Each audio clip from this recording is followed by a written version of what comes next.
To order. If everyone would join me with the Pledge of Allegiance, please.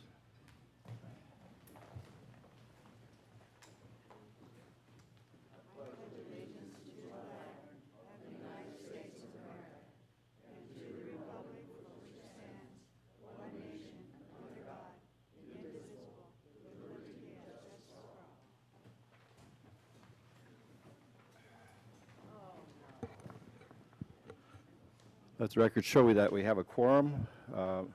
Mr. Carmel, any report from closed session? Nothing to, am I on? Am I on? There you go. Nothing, am I on? Nothing. Nothing to report, Mr. Okay. President. We discussed the general manager's performance and contract negotiations. That's on your open session agenda. Thank you, sir. I think your mic still is not, your microphone still is not, Try again.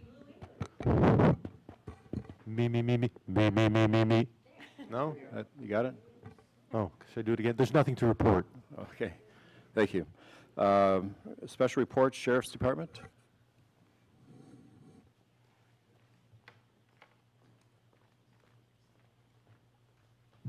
Thank you, Mr. Is this on? There you go. Thank you, Mr. President, members of the board, member of the public. I am Stuart MacDonald, Patrol Sergeant at the Sheriff's Co. Station, giving a report for the month of September for service in the Cambria community. From September 1 to September 30 this year, we handled a total of 387 calls for service. 66 of those were emergency medical services calls that are dispatched through our agency. There were 54 assist other agency services. There were 3 crimes against persons. One was an assault with a deadly weapon, which is a felonious crime. The person responsible for that crime was arrested and is making his way through the criminal justice system. There was 1 battery report and 1 threats. There was 1 incidence of domestic violence. There were 14 crimes against property, which included 3 burglaries, 5 thefts, 3 vandalisms, and 3 trespassing. There were 12 disturbances. We had a total of 95 check the welfare or citizen assistance calls, which is somewhat higher than normal. We had 13 suspicious circumstances or suspicious subject calls, 32 incomplete 911 calls, 9 alarm calls, and a total of 79 self-initiated type activities. Of that, there were 24 traffic or pedestrian stops during the month, and 35 other on-site or flag-down type circumstances where deputies initiated contact and initiated activity. And during the month, there was 1 arrest for drunk in public in the Cambria community. Of most recent interest, I'd like to mention our successful introduction of a PONGA last week. That was a successful interdiction which led to the arrest of 22 people and seizure of just under 3,500 pounds of marijuana that came onshore last week. The load vehicles were identified and tailed where they were attempts to stop those vehicles were made. 2 of the 3 main vehicles were stopped and successfully. The 3rd one went on a very short pursuit, failing to yield to the signal of the patrol vehicle. It was trying to stop it. It ended up driving down through a gate, which the driver presumably assumed led to a dirt road. However, it did not. It was an access gate that Caltrans uses at the edge of a very steep embankment. So the van carrying passengers and marijuana ended up taking a very bumpy road, very bumpy ride down a very steep, long embankment and overturning at the bottom. So I want to say we took about 19 people, no, I'm sorry, we took about 15 people into custody at the time of the stops. And then over the next couple of days, we ended up making contact and arrests of people, many of whom had been in the van that crashed. No one seriously injured, thankfully, but they ended up in in Cayucas. We contacted and arrested, I think, a total of 5. And then the last arrest that we made on that was actually 2+ days after the accident. It appears that individual was had stayed on the property, that ranch property, eventually came up a couple days later onto Highway 46 where he was contacted, tied to the crime, and arrested. Okay, thank you, Sergeant. Any questions for? Thank you for your report, Sergeant McDonald. All right, Appreciate thank you very much. Next, we have a fire department report. Chief Miller. Good afternoon, Mr. President, members of the board, and the community. I'm Mark Miller with Cambria CSD Fire Department. As everybody knows, it is October, and it is one of our busy months for the fire services. Fire Prevention Week was recognized the 7th through the 13th this year. Our crews contacted roughly 500 students in the community and 2 schools and did presentations and fire safety demos and station tours throughout the week period, and we were very active with that. Also tied to that, I don't know if anybody noticed, on the 10th, it was the burn relay came to town. The San Luis Obispo County Fire Service burn relay for the Alyssa Ann Roosh Burn Foundation. This is an annual event where all the fire departments throughout the county team together and do a procession through all of the communities. Our procession on the north end starts at San Miguel, goes to Paso, Atascadero, down through Morro Bay, and then back up to Cambria. There's probably 7 or 8 different fire companies that are present for that, and they are transporting around the TV KSBY's news personality. This year it was Matt Santa Maria was with it, and they stop at all of the schools and do fire prevention demos. And the purpose of the burn relay is to raise money for the Alyssa Ann Roosh Burn Foundation, which supports victims of child burn victims and sends them to camp. This year, the burn relay in San Luis Obispo County collected roughly $2,000, and $800 of that was collected here by a donation from the Cambria Firefighters Association. So we were proud of that. I think we got the largest donation. Along with the fire prevention message, it is coming up on time again for the daylight savings time and to think about whether your battery and your smoke detector is good or not. And I just want to make sure that everybody in the community is aware that if they need help changing the batteries or if they need smoke detectors, to contact us. We have smoke detectors, and we are available to offer the help to come out and change the batteries and get that done. We want to make sure that the community has functional working smoke detectors. They're one of the most important life safety pieces of equipment that you can have. The fire department and the community health care district in town continue to work together for the shared services and the co-location.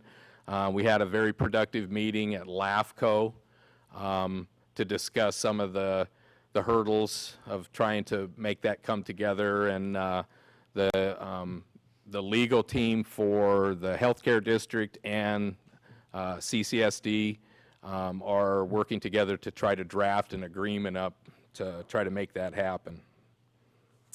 And that's about all I have. If there are any questions about anything. Director Clift, any? Just to make sure it's a clarification of not combining the two agencies, just an agreement to work out the personnel. To work together in a shared services. I don't want the community to get the idea that one is taking over the other or anything like that. It's still a cooperative agreement. Yeah. Maybe I just wasn't close enough to, is it on?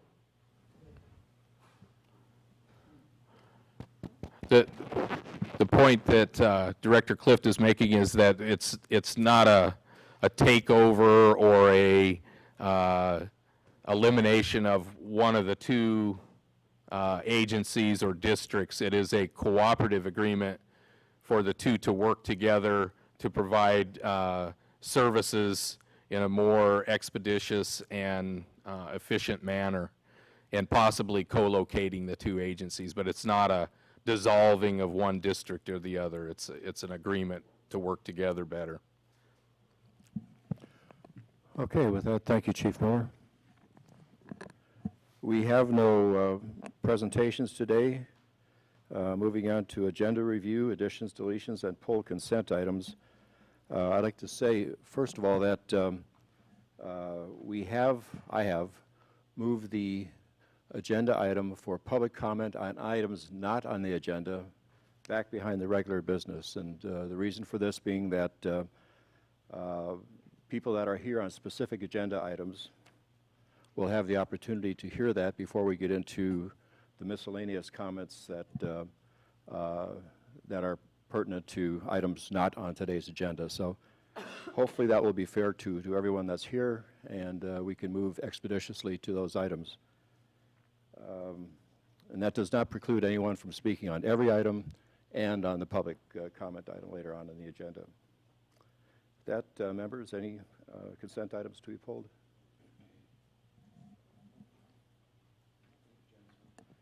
Okay. We'll then move on to the managers and boards report. General Manager Gruber. Thank you, President. Can you hear me? Can everybody hear me on this one? Yes? Okay, good, good. I want to make sure that yeah, maybe the volume needs to be adjusted a little bit, but it doesn't sound like I'm hearing myself, but as long as everybody else can hear me, that's fine. Let me just go over a couple things briefly in my general manager's report, starting on page 5.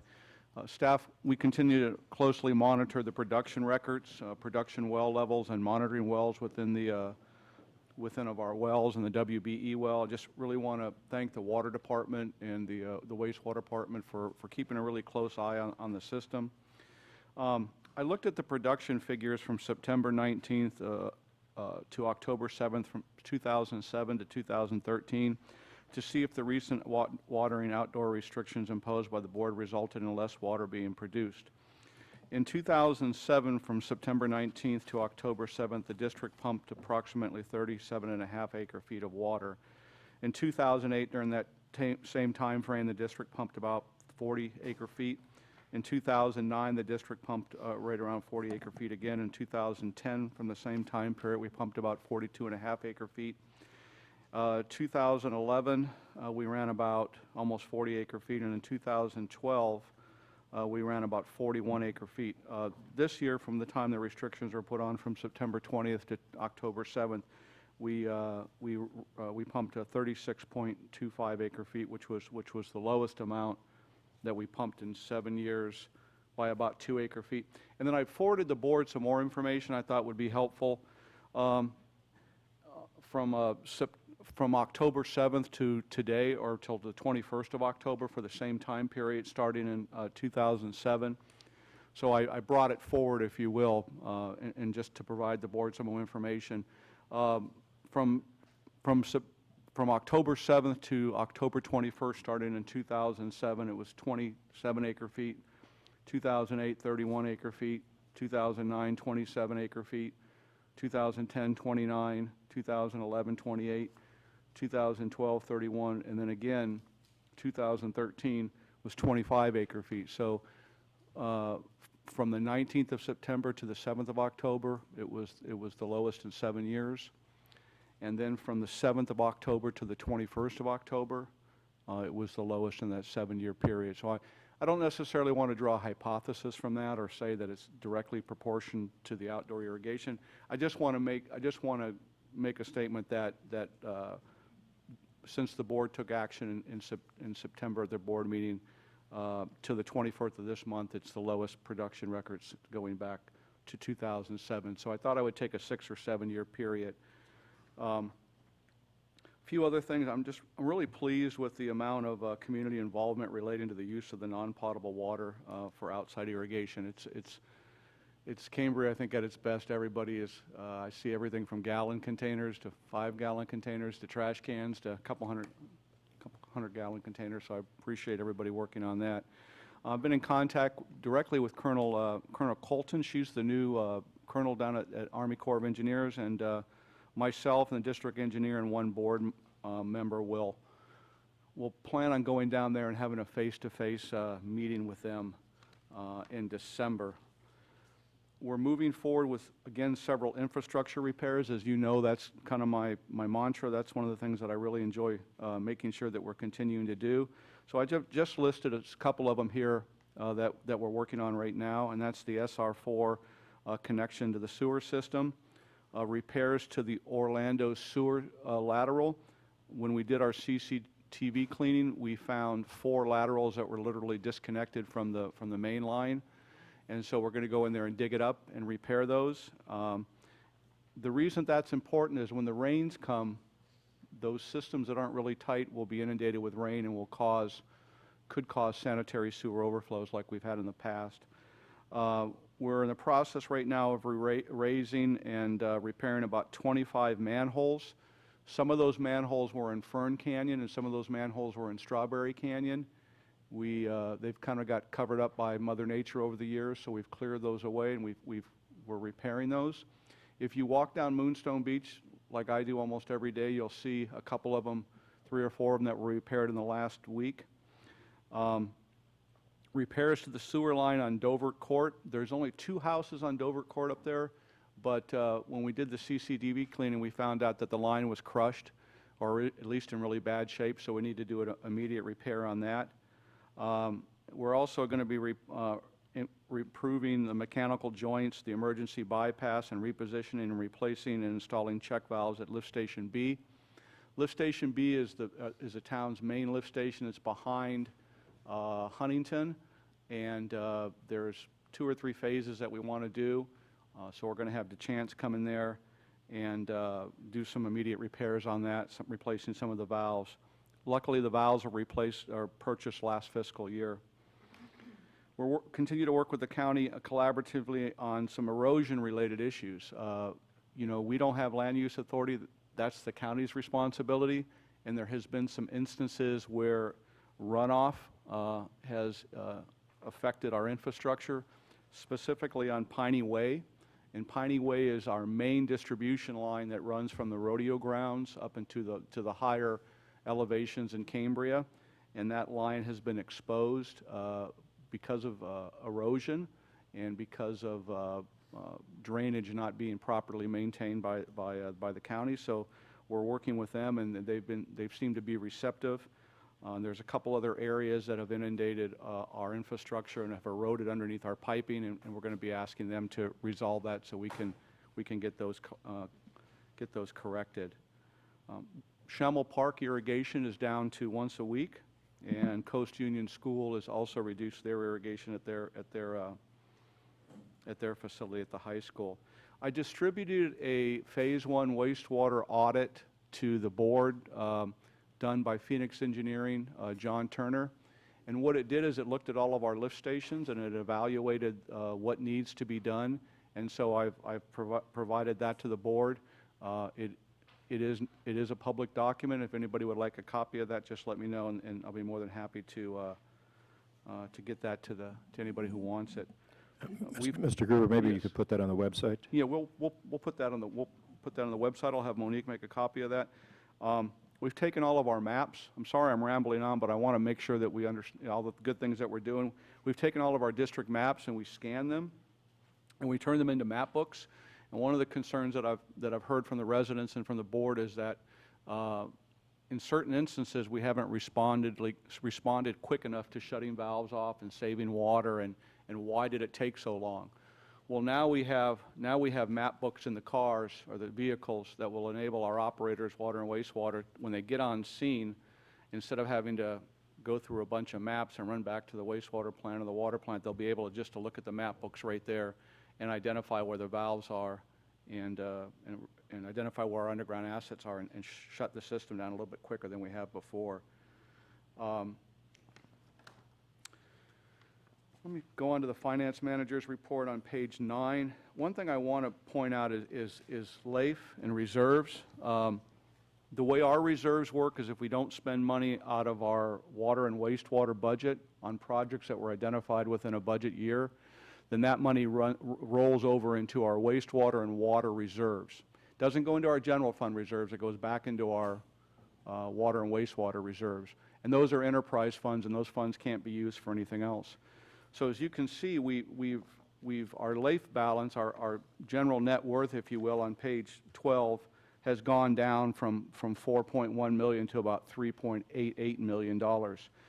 But if you look at September 12th, or September 30th of 2012 on page 12, that's kind of an anomaly. We were at a high, and we met with the budget committee this last week, and it was pointed out by them that if you really look at starting in 2010 and 2011 and 2013, we kind of hover around the $3.9, $3.8 million, and that 4.1 was kind of an anomaly. It was nice to have reserves up at that point, but that really represented money being not spent in previous budget years within the water and wastewater department that rolled into those reserves.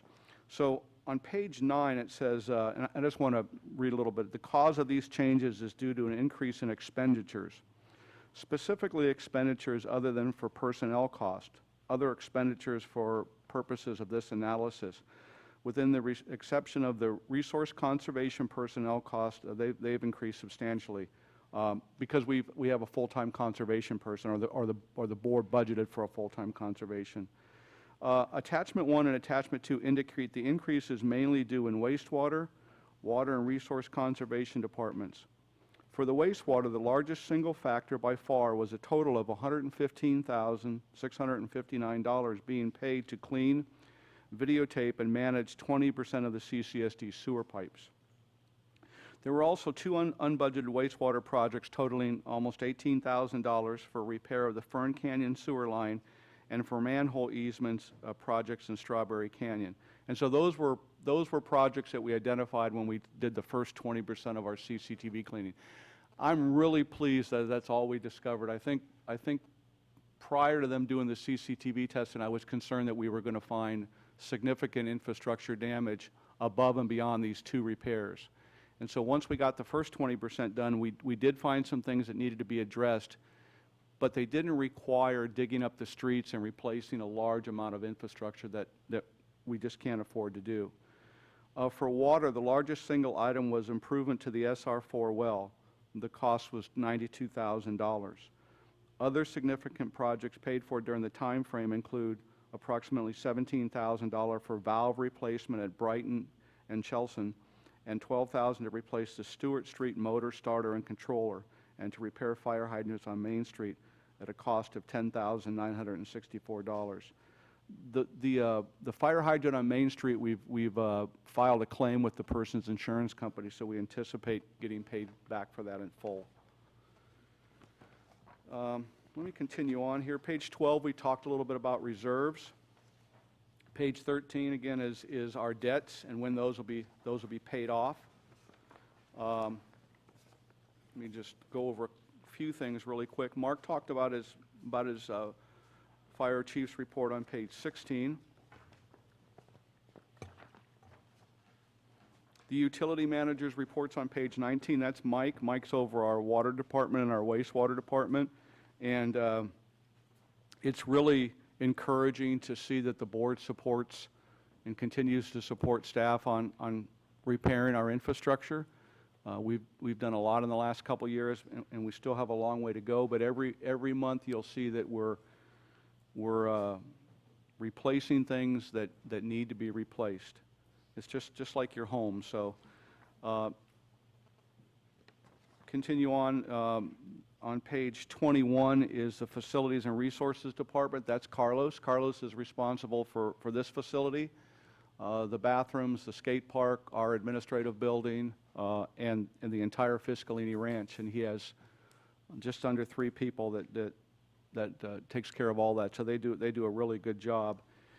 In this facility right here, we had 39 events that were held in this building since our last board meeting, and you couldn't tell just by looking around that one event was held in here. So I really appreciate Carlos and his department.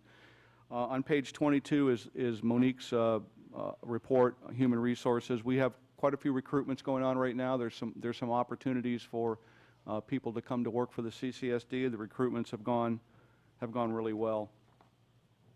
Conservation, I don't see Elizabeth out there, but as promised, we elaborated on it, and we'll continue to elaborate on it, and a more detailed summary of what conservation is doing. The board's put a lot of money into conservation, and we want to make sure that we continue to show the things that the Conservation Department is doing. The Conservation Department, Courtney. And Courtney's here, because I thought maybe if one of the directors or all the directors had some questions about conservation and some of the things that she's doing on page 36, that she could answer those questions. So we have her here also. With that, I can answer any questions, but we also have starting on page 23 is Bob's report, the district engineer's report, and he's, as you can see, quite busy, and I wanted to allow him the opportunity to talk a little bit about some of the things that he's doing, and then maybe him and I could dovetail and answer any questions that the board may have on my staff report or any of the other staff reports that have been submitted to you this month. Okay, Mr. Gustions. Thank you, Jerry. Thank you, Mr. President, members of the board. I'll go briefly, and please feel free to stop me or ask questions as I go here. The first item on my report is assistance to water and wastewater operations, coordinated with Rain for Rent for delivery of a rental tank over to the SR4 treatment facility to help its operation and to allow them to run it at times when it's short cycling during periods when it can't take all the reclaimed water and run it back through the filter. So there's an additional tank out at that site right now. Operations worked very hard in hooking that up, so it's connected. That's also related to item number 2, which is this drain line for the SR4 treatment facility. And we have been working quite a bit on that project, readying it for going out to bid, hopefully within the next couple of weeks, and then have something in front of you to award a contract on your November 21st board meeting. So that will help operations further once we get that drain line installed. And that would be from the SR4 treatment facility, cutting through some of the property at the high school and then connecting into Santa Rosa Creek Road where there's an existing sewer line. We did also on item 3, we filed the land use permit applications with the county for both the Stewart Street Tank 3 project as well as the Rodeo Grounds Pump Station replacement project. So we're starting that process with the county. I'm sure there'll be a little more back and forth on that. Along with that, we requested a fee waiver to the county, which according to procedures that will get evaluated by the acting planning director, and at some point it should hopefully go forward to a consent calendar item with the Board of Supervisors to approve that. At least that's our hope on that, to save some cost on those fees. So that process is starting, and we'll learn more from county planning as they get into that. The long-term water supply project, we met with the Water Alternatives Ad Hoc Committee on October 9th. I have attached the project schedule for the EIS, EIR. It hasn't changed. This is an old schedule. It really hasn't been updated since June, but it is attached as one of the attachment 1 to the report. That shows the 45-day public review starting around the 10th of January. We believe that's going to be delayed further, probably by at least 3 months, most likely. That ties into the need to do additional hydrogeological modeling for the brackish water alternative. So we have to resolve that, and we're hopeful we'll talk about that when we meet with the Colonel. As Jerry mentioned, early December, we're going to go down to L.A. The Task 57 on that schedule shows a signed record of decision occurring around September 24th of 2014. That's kind of the final action that the Army Corps takes in certifying an EIS. So that's kind of a key end date to keep in mind as we get further updates on the schedule. Jerry already spoke about meeting with the Colonel, so I'm not going to repeat that. I just reiterated some of the project costs on the different alternatives that were presented back on a September 18, 2012 workshop, just to see, refresh everyone's memory. We had the brackish water at about $12.9 million. The local seawater desalination was around $14.5 million. The whale rock storage was $21.7. The shared Morro Bay desalination was $26.6 million, and then the surface storage was $65.3 million. Just to summarize the key projects that they're evaluating in the EIS.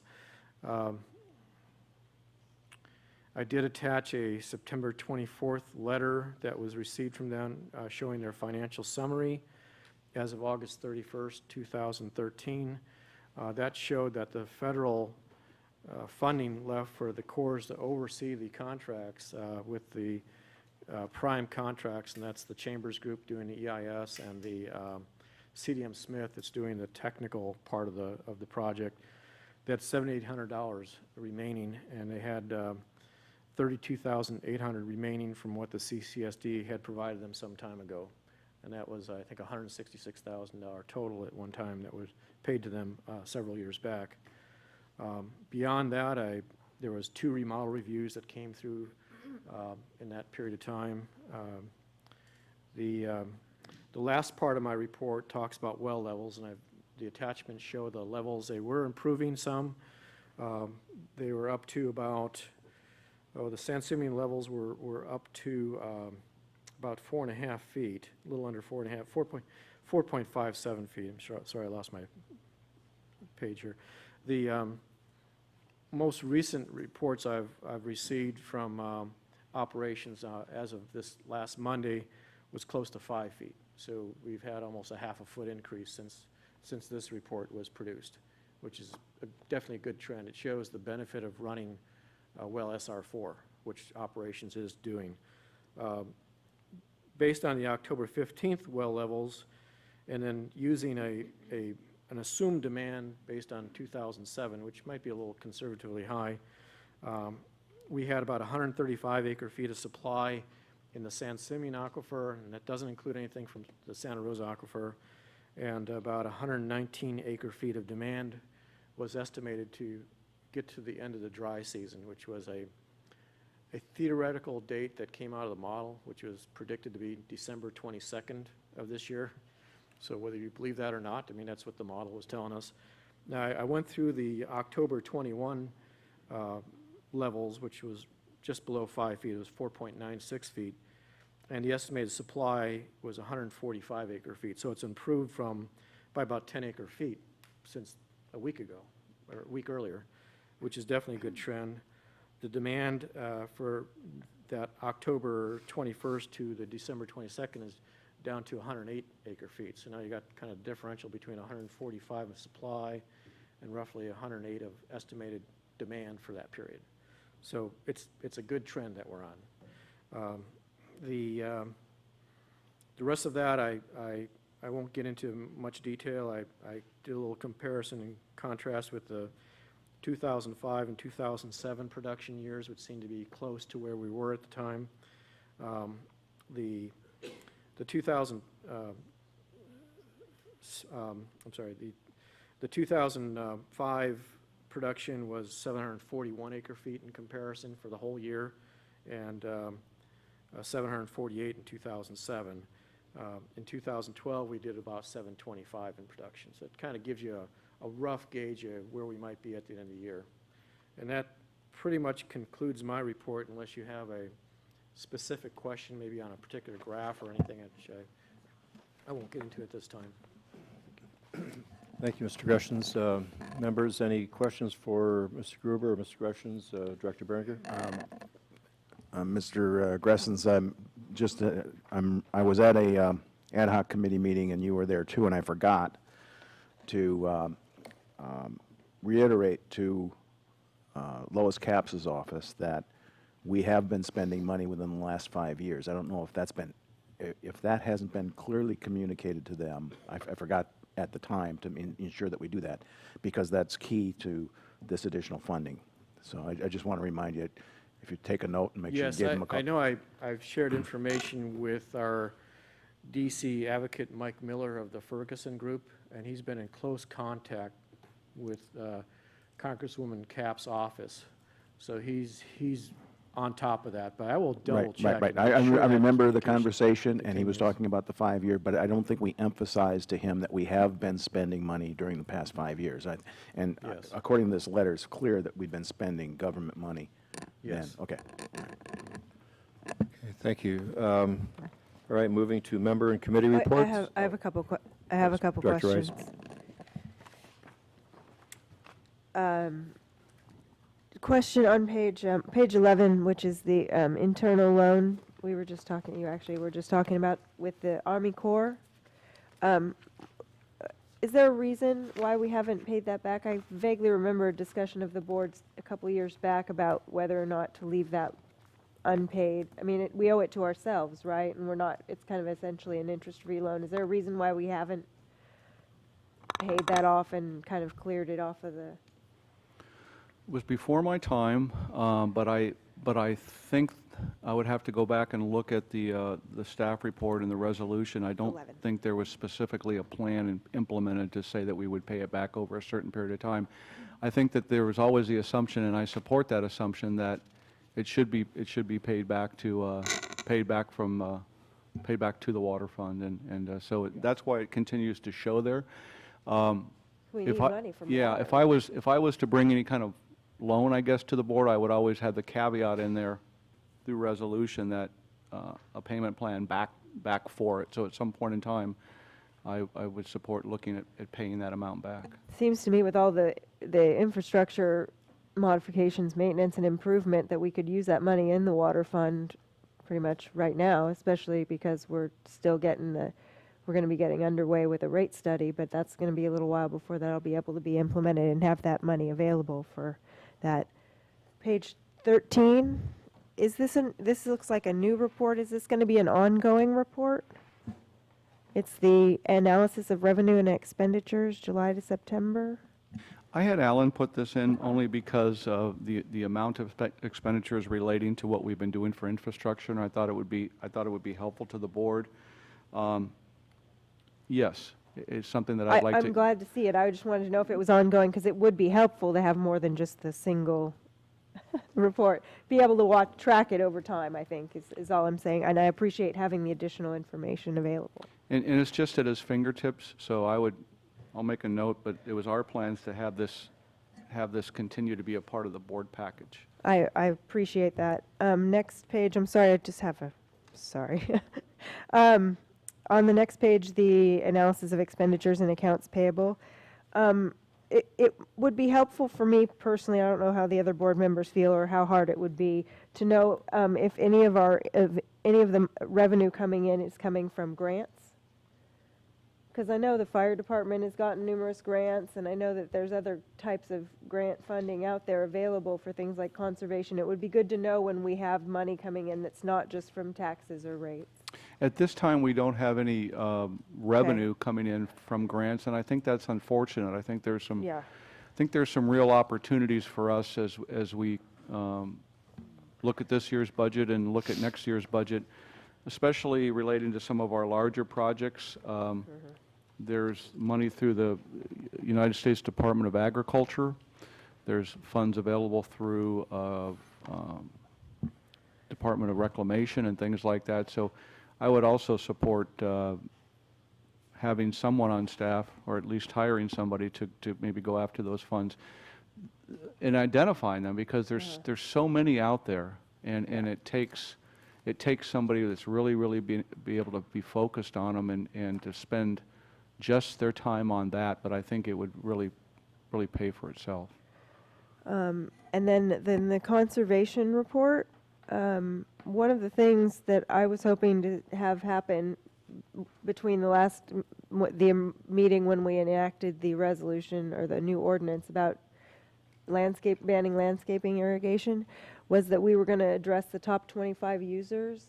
And I didn't hear anything in the report about whether we've started on that process. And I know that the commercial accounts are accounting for more of a higher percentage than they used to of the amount of water total that gets used. So I would like to make sure that, in addition, since we're causing the community some inconvenience with their landscape irrigation, it would be nice to know that the people who are maybe not necessarily wasting but could be wasting are being addressed. President Thompson, would it be okay to have Courtney, our conservation specialist, specifically address Director Rice's question? Absolutely. Because I think we're heading in that direction, and it's a very good question, and I think it's very important. Can you hear me? Okay. Between the time that I wrote the staff report and last week, I scheduled an appointment with 4 hotels. So I'm hoping to try to do one audit a month and then one audit a week. So I'm going to do the 4 hotels happen to all be owned by the same entity. So I'm just going to go on Tuesday. And so I'm moving forward per the conversation that we had. Do you have any other questions for me? On that same page, it says that we're spending, the cost for this service for the 2 tanks and the water is $3,200. Is that per week, per month, total? That's a 2-week total. That's a 2-week total. Okay, thank you. Okay, Mr. Berenger, then Yeah, Dr. Clift. I just wanted to note that I don't have any other questions. I do have some comments on the report, but I'm going to reserve that for 7A, because that's really where it's pertinent for me. Dr. Clift. I wanted to make an explanation on your question on page 11 on that $166,000 loan. At that time, I think that was in 2008 that occurred. The Army Corps, on very quick notice, requested $166,000 to be paid. I think it was on 2 weeks' notice. Also, at that particular time, it was in the midst of some budget things, and water was they didn't have any excess money. And so it was in order to meet that commitment, it was necessary to take it from the general fund, and it was categorized as a loan rather than just a grant type thing, in case later on it could be repaid. But it was a matter of meeting a very quick response time situation where that became a loan on that. Okay, thank you. No other questions. We'll turn to members and committee reports. Anyone have a report to offer? Director Rice? I attended the NCAC meeting this month, and a couple of things. People's self-help housing, the affordable housing project over by the middle school came back with a new design, completely different architect. It's been reduced to 33 units, plus a manager's unit and a community room that has, in the women's room, 3 toilets, 2 bathrooms, 4 washing machines. In the men's room, it's got a toilet, a urinal, and a sink. And and it has an irrigation plan. They have an irrigation plan. Why do they have can we prevent them from irrigating outside? There's no cistern included in the project. And these are the things that concern me. I realize that they have a certain number of EDUs that have been assigned to the project, and I know, Bob, that you had gone over those plans, but can we make sure that we are appropriating the right amount? And I don't know what, I know we have no land use authority, but we do have a little bit of control in terms of the water and things, so maybe we can address some of those specific issues, because they really have been responsive to the concerns the NCAC had raised about the prior project in terms of size and location on the property and all of that stuff. And now I was shocked when it said that there's going to be and they have this huge landscaping plan.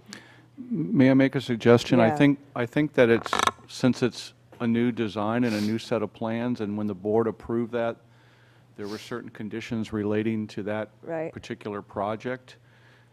During this process, what I would recommend is that we would have a chance to look at those again, review them, and bring them back to the board.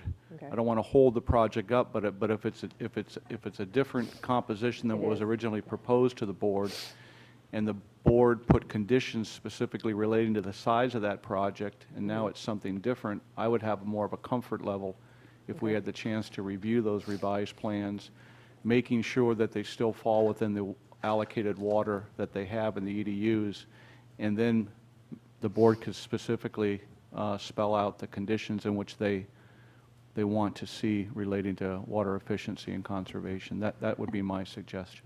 Thank you. I appreciate that. Also, there was a big presentation by Caltrans regarding the Highway 1 realignment project, which they're realigning Highway 1 up by the hotel that used to be there that they tore down, where Highway 1 goes up by Piedras Blancas, where Highway 1 gets essentially inundated with waves at high tide.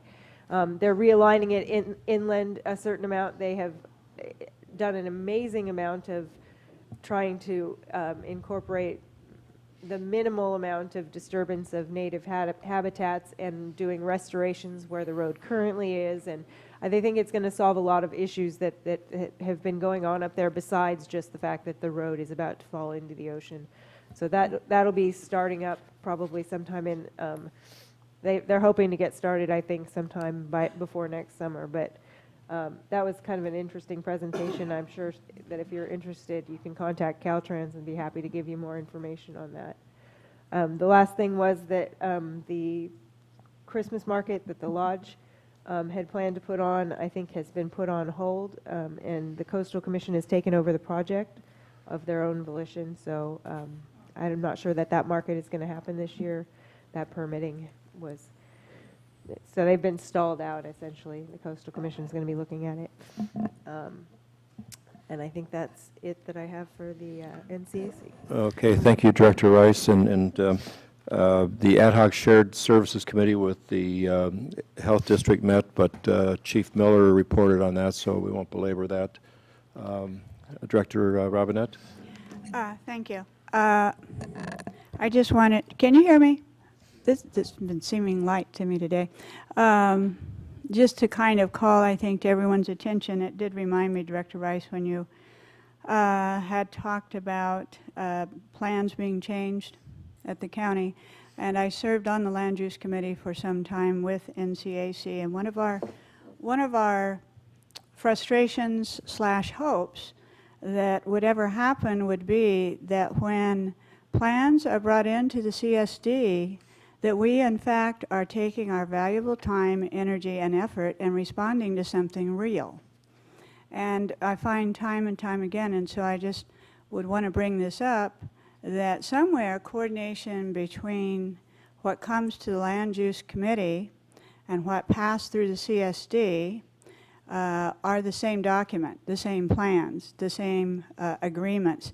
And then it was very, again, with people that worked on the land use, and I'm sure this is still the practice, and that is that they work hard, they go on site, they make recommendations, they know the design standard for Cambria, and yet then again it seems that projects are allowed to change with the county, and we kind of are out of the loop by then. So it's just something again to I would say work with county planning and say, you know, there has to be something where people submit for you know, for a planned unit development permit or a building permit, that we see the same plans that they actually expect to build.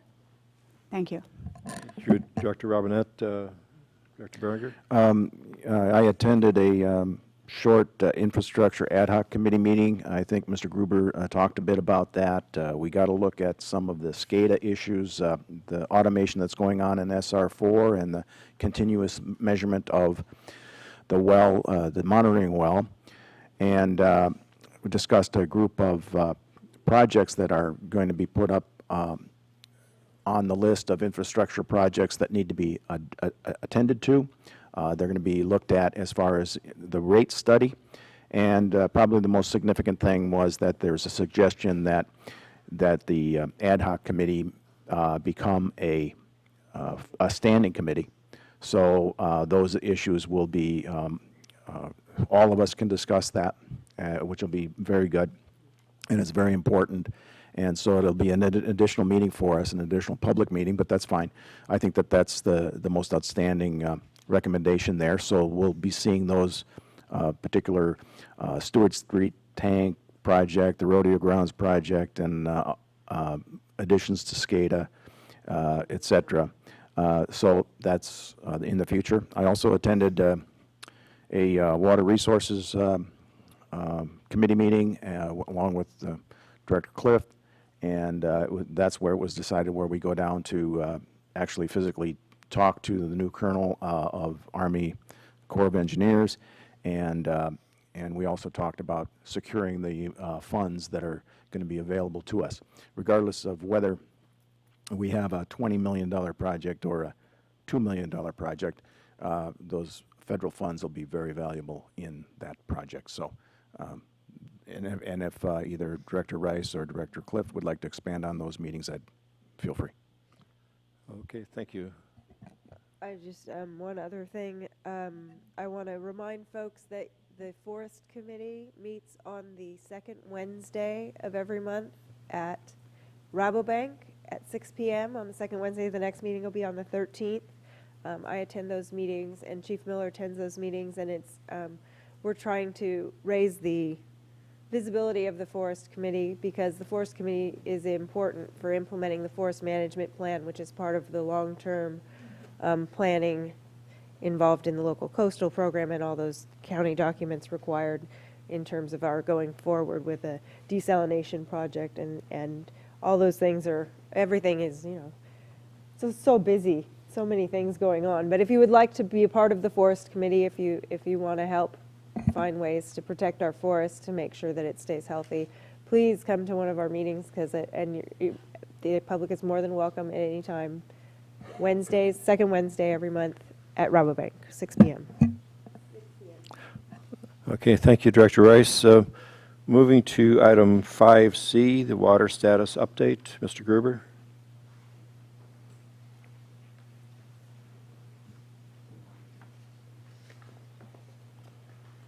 Unless you want to tie that in with 7A as a little prelim to that. That'd be great. Okay. All right, so then we'll hold over 5C and discuss it with item 7A. We have before us then the consent agenda. I move that we approve the consent agenda. Moved by Director Berenger, Second. second by Director Clift. Any discussion? All those in favor? Aye. Aye. The consent agenda is approved. That brings us now to item 7A, hearings and appeals. And Mr. Gruber, if you just want to tie in the your comments, discussion on water status update with that, that would be appreciated. Thank you. I was looking for it, and I forgot that it was verbal, and that's why I asked to put it in little parentheses, put verbal around it so I don't forget that it's verbal. But so that was the item 5C, the water status update was verbal. So let me just touch a little bit on that.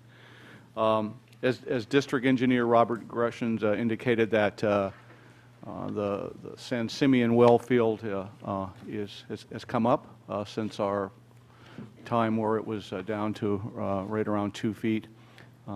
We've been able to do that by running the SR4 well. The SR4 well is located right behind the high school on the Santa Rosa the Santa Rosa Creek over there. And Director Berenger talked a little bit about our SCADA system and how we interfaced everything, and it allowed us to be able to run that Santa Rosa Creek well. And we did that by putting a analog recorder down in the WBE well, which stands for Windsor Bridge East, and it's right there by the wastewater plant. You'll see two well casings right there, and that well, that's a monitoring well, and that well triggers our ability, the district's ability, to run the SR4 well. And the permit requires that if it drops below 3 feet, you can't run the SR4 well, and that was problematic, and then we became dependent upon the San Simeon. So through automation, by putting a data log recorder in that WBE well and a radio, we have real-time data now that shows when that well is above 3 feet. And then that sends a signal through a radio to the SR4 well, and the SR4 well kicks on and kicks off. What we've seen over a period of time is that the San Simeon wells continue to rise.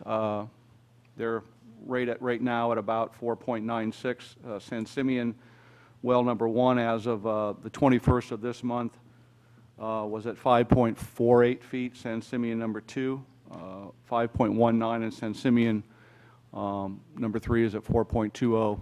And we have 3 wells. Those are up the San Simeon Creek Road up there behind the state campground. And so the well levels at the Santa Rosa Creek SR4 well are holding pretty good. They're in the 40s. I don't have that exact number. Hopefully Bob can give me the exact number. But we still have a lot of water in that aquifer. The WBE well, that monitoring well, as you can see, is at 3.03, so there's not a lot of freeboard there. But as District Engineer Greshams indicated before, that if we weren't able to run that SR4 well, we still have revised calculations of 145 acre-feet in the San Simeon, with demand being projected from 119 down to 108 feet. So we picked up 21 acre-feet in the San Simeon well field based on Bob's calculations and the rise of the well levels in the San Simeon wells.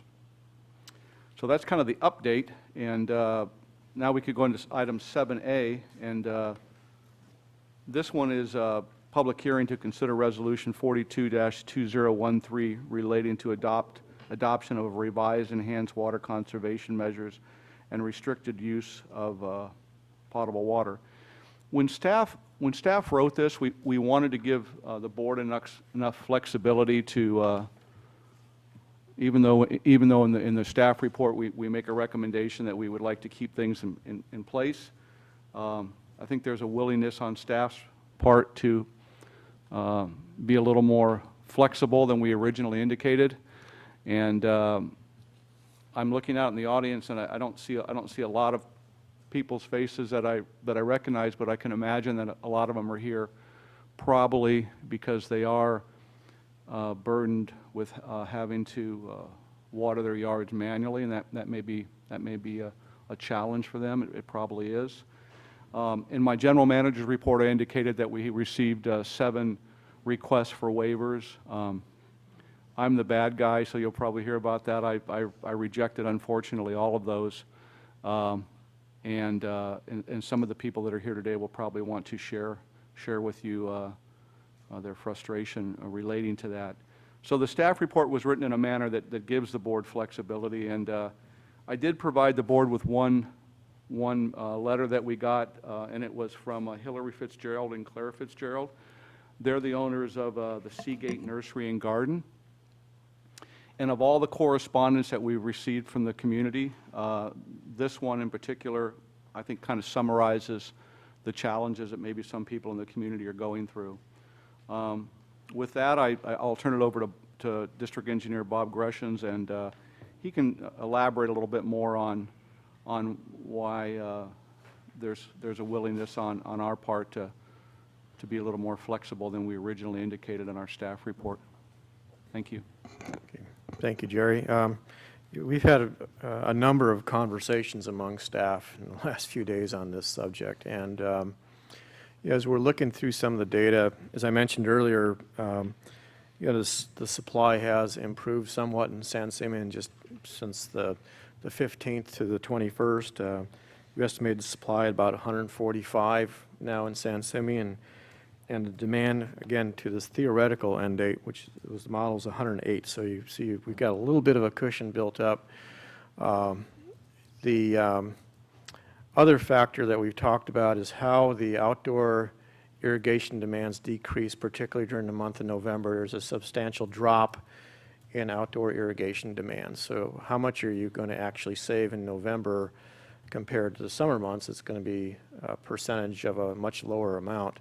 So in reviewing that, knowing that there's the change of the season occurring, there's a lot less demand occurring in the watershed as a result, particularly as the trees are starting to drop their leaves this time of year. You'll see a pretty good little bump once the willow trees drop their leaves in particular.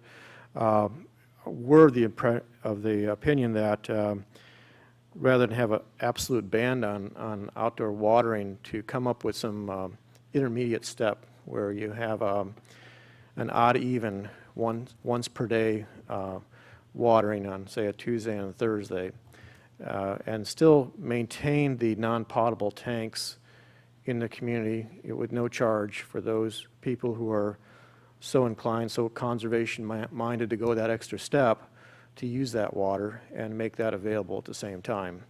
And just keep monitoring things as closely as we can. And if the situation changes, we'd have to notify you and reconvene on the subject. But we believe, at least the staff level, that there could be some relaxation of that, particularly as you go into the fall season, as we are right now. Okay, thank you, Mr. Greshams. The process then being, we will open the public hearing. We have, at this point, 3 persons wishing to speak. The first person, is it Hila Denell? Hila Denell?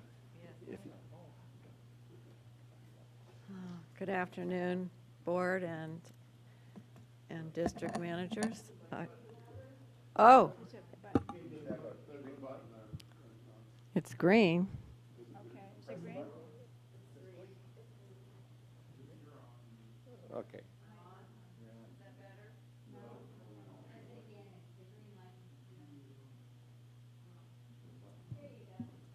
Well, it was on. I guess I'm not talking loud enough. Yeah, sorry. I haven't done this before. Thank you, Director Gruber and Director Gressens, about the water situation, as you talked about. And it's part of my talk was about having staggered days and keeping the non-potable water available if there isn't enough rain. Oh, I just moved to one side, and there it is. Okay, this situation is really bad, and many communities in the district, and I mean in San Luis Obispo, have water issues. A friend of mine in Fresno says they've been having water staggered days for several years now. I wasn't aware of that. And I don't need to say that I hope that the CCSD and that other people are aware of other measures and other ways to work this out. And I've always felt that my neighbors in Cambria were my neighbors, everybody in the town. However, recently a full barrel of my non-potable water was stolen not long ago. And my next door neighbor, Tim Roche, said I could use his name. His water in a barrel was stolen also. We know this because hardly anything was spilled. The barrels didn't tip over. My new trash cans have really tough arms on the lids, and they pulled it off so drastically that they broke it, and they broke it badly. I can't use it. And so I put a lock on my gate. I had put mine behind my gate because Tim Roche didn't have his behind his gate. I put mine thinking that would be enough. However, I think that that's almost breaking and entering. I really think that is entering at least and getting on my property. And we've all been doing things to mitigate people taking water. In fact, Mr. Roche and my husband and I bought locks. We have 6 faucets outside. He has several also, and we locked our faucets. And I was wondering if, Mr. President, if you would mind if I asked for a show of hands of how many other people have possibly had water stolen out of their non-potable water, if this has occurred elsewhere in the town. I haven't heard of anyone, but if there is anyone, you feel free to acknowledge it. No one. Boy, either we're the first or the only, I don't know. Okay, well, I want to thank the board for today and letting me speak. Thank you. Thank you for testifying, Ms. Donnell. Okay, next we have Gary Talley, and then followed by Anton Rudd or Ruddy. Good afternoon. My name is Gary Talley. Good afternoon. My name is Gary Talley. My wife Dottie and I have been residents of Cambria for about 14 years now, and we've gone through just about every water condition we've had. My proposal here today is that CCSD somehow would manage to have a water truck come to each home once a week and fill a customer-supplied curbside 25 or 30-gallon plastic can with non-potable water. The customer could then, using a small watering can, water their flowers and trees. Now, this plan would come a little late for Dottie and I, as our potted plants are all dead. We're very concerned about our very dry pine and birch trees. Now, I would hope that this situation we're in now could be better anticipated, and trucks and delivery of non-potable water could be planned for. We have 15-day weather reports, so this shouldn't be a problem. That's all I have today. Thank you. Thank you, Mr. Talley. And Anton Rudd. I'm sorry I butchered your name, Mr. If you could give me the correct pronunciation. Thanks, Mr. President and directors. I'll be brief. And I'm pleased that a number of my questions have already been answered as a result of the water reports. My wife and I have owned a property at 282 Chatham Lane for 15 plus years. So we've been part of the community, although not a full-time member, but part of the community for a long time. This is a hard problem. We lived up in the San Francisco Bay Area during the major drought in the late 80s. And the restrictions that people used up there were pretty stringent. And one of the recommendations I'd like to see us think about, at least, is looking at what other communities have done in terms of the kinds of restrictions. I think just merely going after the irrigation is only a partial solution. As I looked at the numbers you folks reported, there's been a 20 or 25% decrease in this measuring period compared to the last 2 years of measuring period. How much of that is due to the stopped irrigation? How much of it is due to other factors? I don't know, and I'm sorry I haven't read the report yet, so I'm looking forward to reading the report. But I guess, this is a hard problem, but it's not a complex problem. If you're running a business and you're looking at cash flow, you have sources of cash and uses of cash, and then the detailed line items tell you what to do with your business and your cash. We have the same thing here with water. We have sources of water, we have uses of water. We have residential use, we have commercial non-hotel use, and we have hotel use.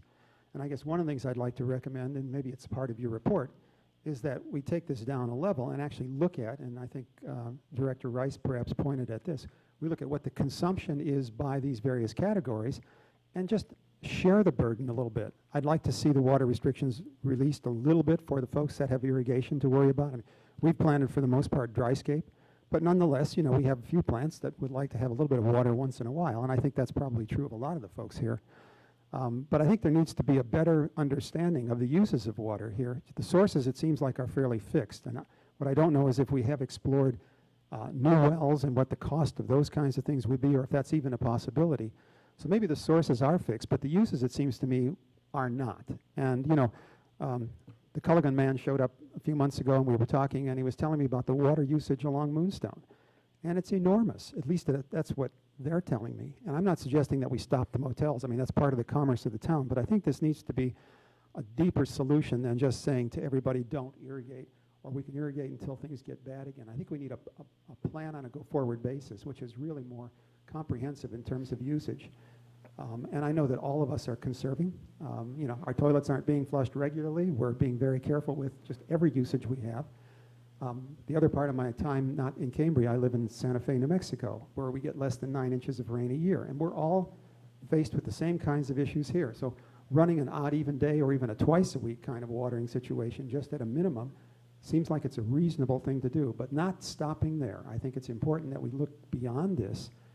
And when, you know, Director Rice talks about the affordable housing project, and that, you know, if we can't do something to at least include that as part of our overall thinking in this process, so that as new projects come on board, or new opportunities for water usage come on board, we need to be able to include those as well. And I'm not sure what all the details are here because I haven't read the report yet, but I think that's another important issue.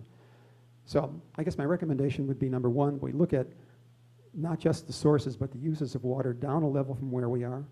In San Francisco, I know during the late 80s, I mean, hotels were told, you know, you could wash your sheets on Monday and Thursday, as opposed to washing them every day, assuming that, you know, you had people that were staying that long. So I think there are those kinds of things that we could intelligently do with the community that is consuming water at probably vaster rates than the residents are on a per capita basis. So anyway, I thank you all for the opportunity to just put these few comments into the record. And, you know, I look forward to a resolution that, you know, is sort of satisfying for the community, not just one that is causing, you know, people to have to turn off all of their irrigation and take all the problem on their back. After all, this ultimately affects the lifestyle of all the residents. It also affects our property values. And so merely catering to a business application, I think, is sort of single-minded in this. And I think we have to kind of have a balance here.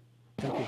Thank you, sir. And be assured, we are looking at all the other options, and that's why Ms. Updegrove is going full speed ahead, full time to explore the other conservation strategies that we can employ. We have one more, and that's Laurel Stewart.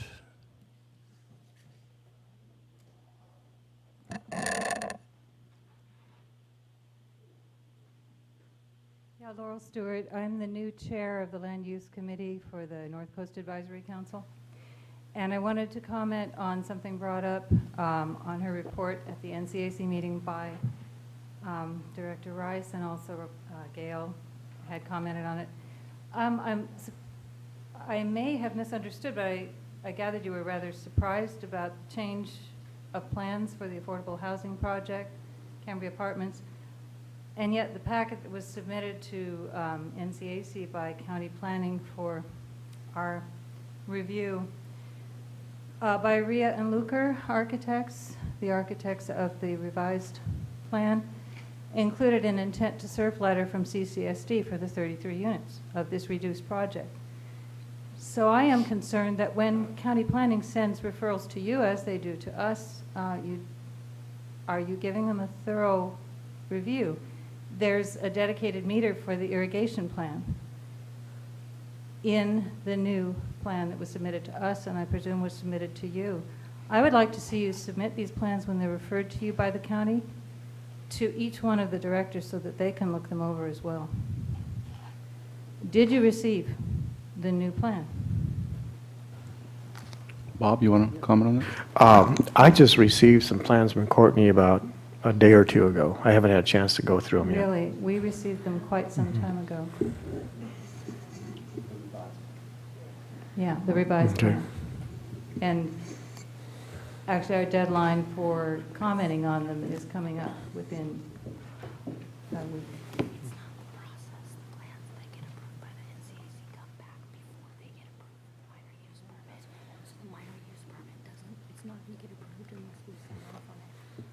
I have to ask if you want Courtney to speak to the subject, because she's closer to that project than I am at this point, but I defer to the board president on that. Okay, fine, Yeah. that's all I had to say. We'll follow up and make sure we have our input into the process. Thank you, Ms. Stewart. Okay, with that, that concludes the public hearing. I'd like to bring it to the board for discussion at this point. Director Berenger, then Director Rice. Okay, I have just 7 brief things to comment on 7A. One, the general manager in his report said that he was very happy to see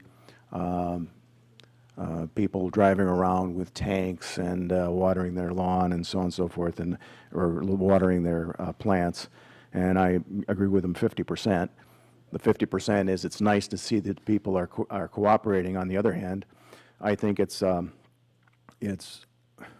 our job. Our job is to provide clean, affordable water to our residents, not to make them drive around with tanks in their truck. So it was really our lack of alarm when early this year, when we weren't using SR4, and the retirements of several people, our lack of due diligence in balancing the aquifers, which has been important over the last decade. And so that's why we're in the position we are, I believe. And I see with the reports that with balancing those aquifers, things are getting far better.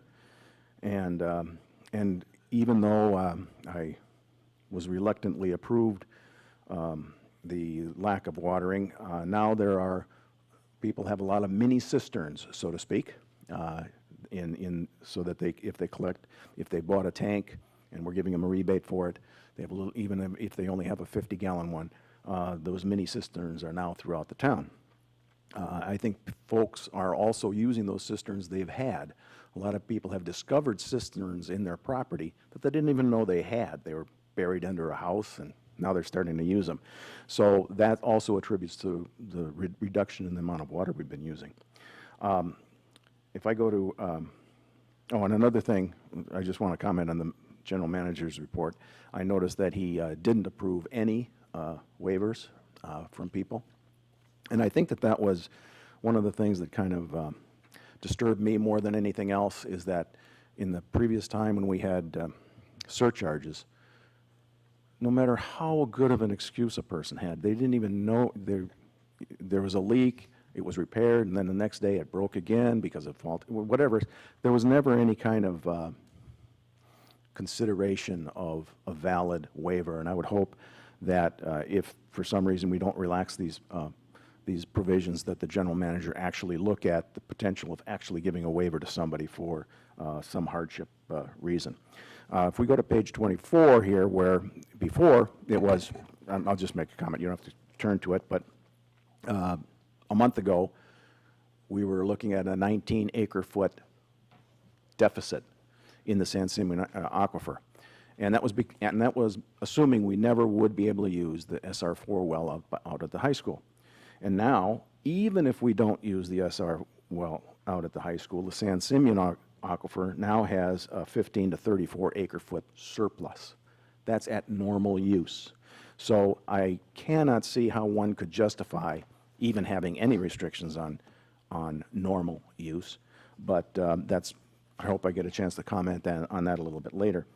Of course, I'll try and remember on future agenda items to ensure that we look at these tiered rates, or a rate structure that penalizes people for using a lot of water, so that those people that do so, are helping fund advancements. And that surcharge study, the citizens report that came in, was received last year.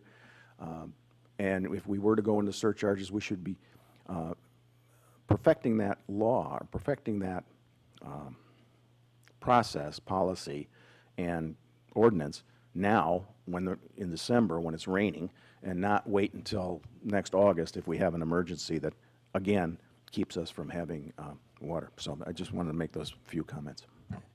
Thank you, Director Berenger, Director Rice, and Director Robinette, and Director Clift after that. No, I was a little surprised considering how many people have come up and talked to me over the past several weeks about this issue, that how few people are here today. Maybe we should consider evening meetings occasionally, more often, so some people who work, who probably are the people who don't have as much time to actually go and pick up their own water, could be here too to give their input. We did do a meter read, didn't we, at the beginning of the month? Is that right? Did we read the meters? That's correct. I'm a little alarmed at the lack of data showing whether or not we've actually done anything it's pretty easy to tell whether the water that we're saving, the reduced amount of water that we've used, is from the landscaping ordinance, because if we look at the meter that measures how much is going into the wastewater plant, if it's going on landscaping, it's not going to be going into the wastewater plant. That's going to be water that comes from inside use. And of course, when there's splits in the pipes, some of that comes from. But when it's dry, you're probably not getting a lot of inflow from, say, groundwater or springs in the general area. So it would be nice to know. We'd know more if it's been an effective measure. Looking at the drought outlook, I printed these up. I'll show them to the board and pass them around. This red little thing right here. San Luis County is the only county that is entirely red on this thing. That orange-red color. This is extreme drought. This is an outlook for when it may rain again. From the numbers, this is from the numbers that were put in on October 17th. The persistence of drought is expected to continue. There's California. We're in that one where it's expected to persist. December 22nd could be optimistic as to when we're going to get rain. It could be January or February, according to the latest long-range outlooks for the climate modeling that numerous different agencies do as part of their regular federal agency thing. I tried to get numbers a little bit sooner than today, but they weren't available until recently because of the federal government shutdown. Thank goodness we were able to get some of that data. But I would very much like to.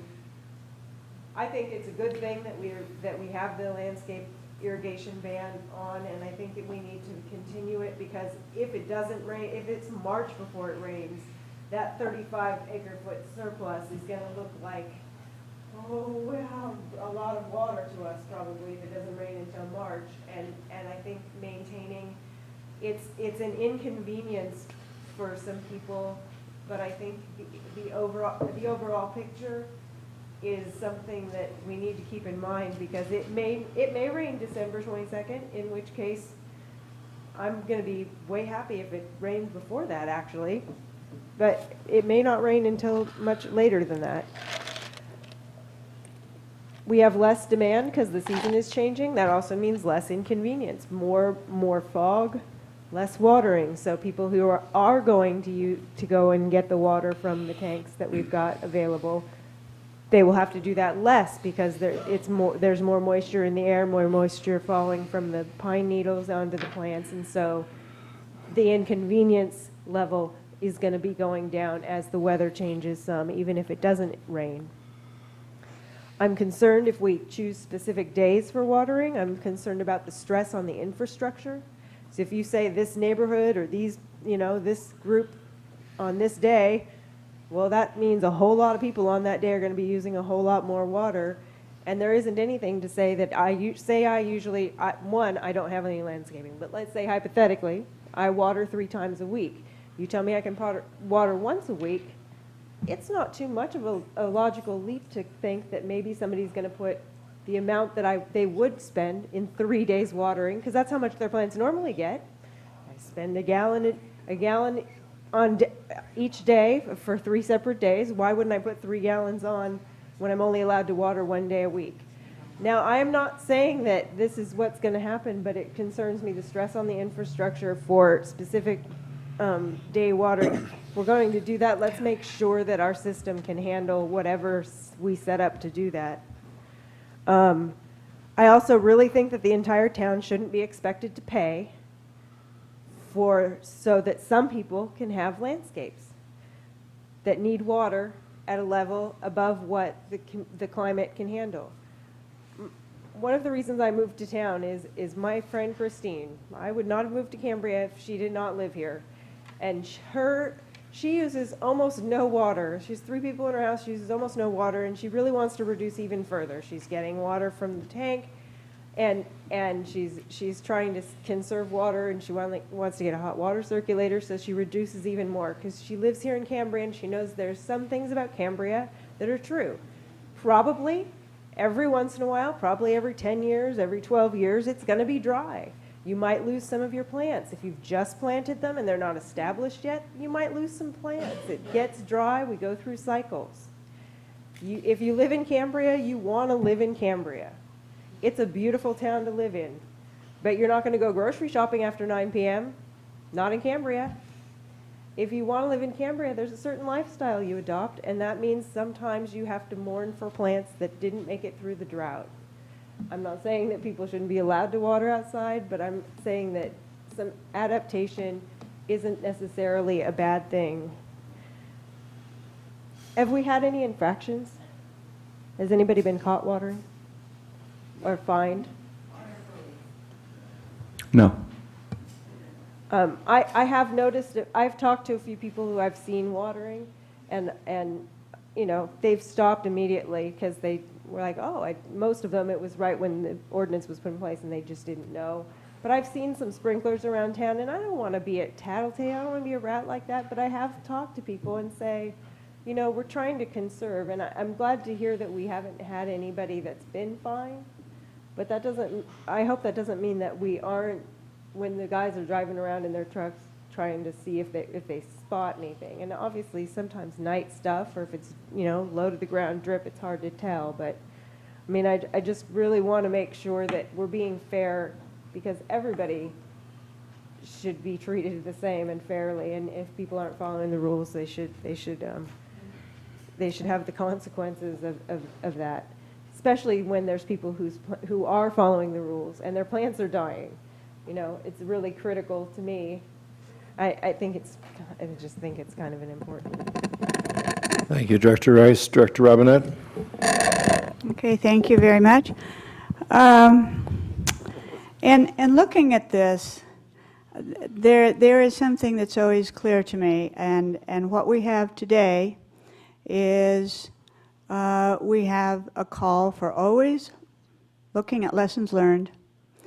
In my opinion, we always stay flexible because nothing is constant, and there will always be change. So while we know we're certainly in a challenged situation with water today, and we have various forecasts that may predict that we're in a drought or not, we can look at the Weather Channel and see that it might rain again. We have percent of, not a lot, but a possibility of rain next week. So it's hard to know what to believe in forecasting. But it's also very important to look at facts and trends and data and stay flexible with it. Some, I think, would worry and feel that, that our board, or our CSD, is kind of inconsistent.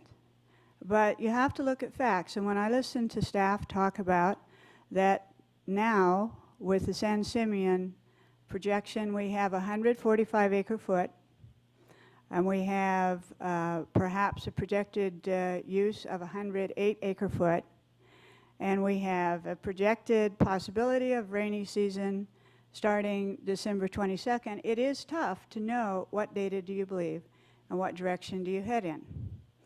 I have to thank the community for the cooperation. I have to thank everyone who's been working hard. I said it when we started this, that I think we have people that, for some, there are always extremes, but I think there are a lot of people that landscaping is very important to them. And I think people that are here have struggled to drag water around, and we even have one instance where somebody actually has lost water they had stored.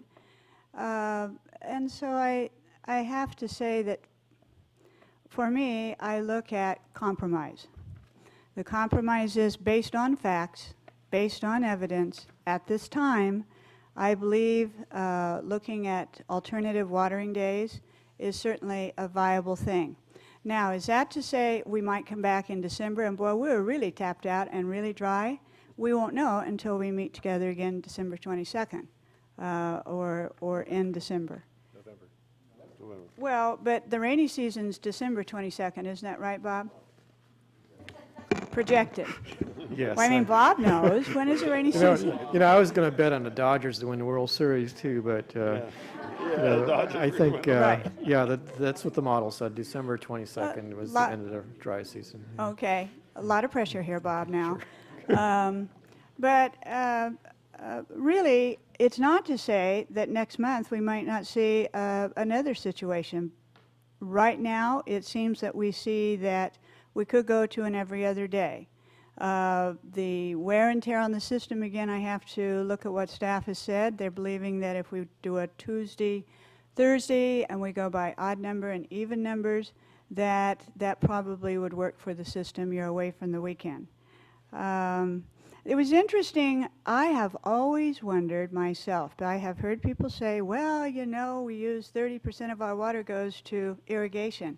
The interesting part is we have some real live data now, at least to look at a bit, and we compare, and actually, for the first 3-week period and then the last that you came in with, our reduction on water has been right around 9%, which is interesting.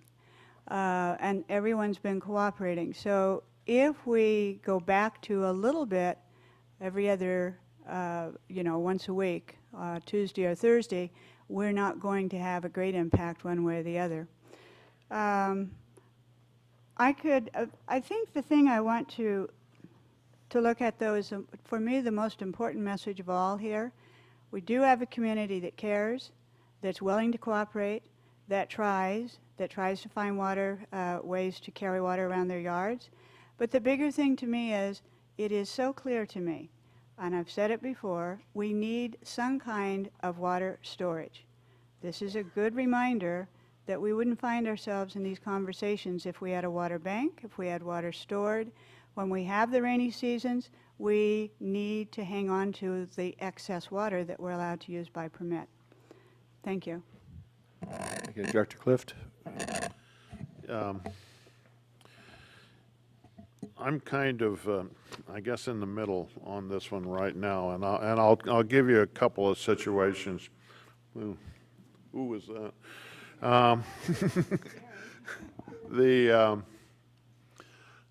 And I'll tell you a story. Well, I'll tell you a philosophy to start with, and then I'll tell you a story on the other side.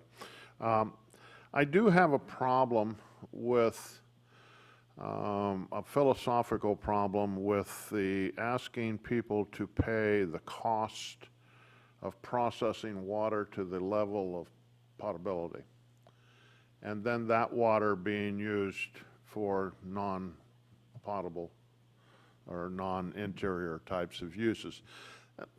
But that's a fairly philosophical question that can get rather esoteric about, and maybe we need to work towards that rather than just simply imposing that.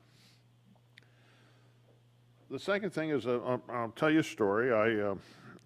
For the past 4 or 5 years, I've had pumps and some tanks, and I have just not put them together to handle irrigation systems at my home. I have used, like anybody else, I go out and water in the evening, right out of the hose, and don't overly worry about that amount.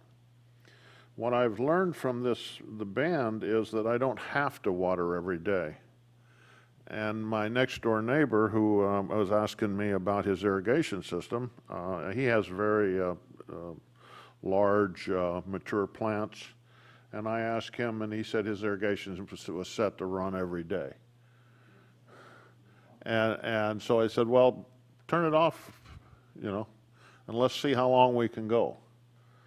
And then like some other people in the community, I had been looking for a larger tank for my water system and cistern. And so the gentleman from the Fresno area that was selling tanks out here. I talked with him, and one day I met him down here and purchased a larger sized tank at the water tank facility. And there were some other people filling up, and they looked across the way at me and they said, "Oh my God, I know how the vote's going."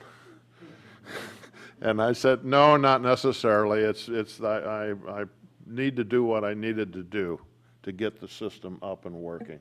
And so what I found, because I have a tank in the back of my truck, it's parked outside, and I supply water to myself. But I've also found that I have a couple of neighbors who are single ladies of age, older age. And so they said, well, you know, if I could water once a week, that would work out fine. So I water their place once a week because it only takes a few minutes with the transfer pump and things that I have. So I guess if the figures we have are correct on the well and the amount of water we have, I guess I'm for some form of relaxation slightly on the thing. I'm not for wide open usage, because I think what has happened, and this is being down here at the tank across the street, because you have to remember, when people are filling up across the street and I'm there, I'm the bad guy. And they know me. They say, "Oh, you're the guy on TV that did that," you know. So I have to defend our position every day right across the street here. Thank God I'm filling up. So they know it. So what I think we have to do is kind of go a middle ground here and maybe relax the restrictions a little bit, but keep in place what we are doing in terms of the non-potable water, and keep in place the encouragements of people to change their activities slightly. Because a minor move in this thing is a lot of water. Just people saying, I don't have to water every day. Sure, there's a few little plants on your balcony and things that you probably might have to water every other day to keep alive, but you don't have to water. I mean, when my neighbor's watering a 100-foot pine tree every day, that's just not, that doesn't make sense, because those trees do very well catching the fog and dropping it down, and they've lived for years and years doing that. So if we could take a moderate approach of saying about 3 ways. One, okay, I would agree to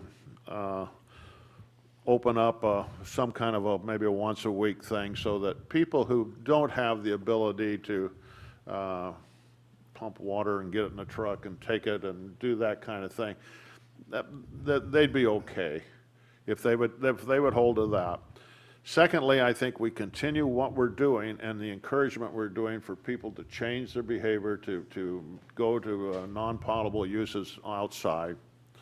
And third, I think we as a district have to do what Director Behringer said and get started on a real process that's a combination of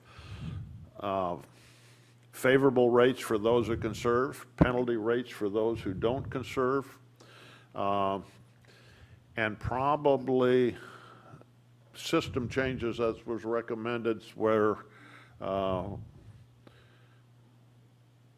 when I was at the coffee den this morning, a man has a 4,500 gallon cistern under his home, 2 tanks, 2,200 gallon tanks.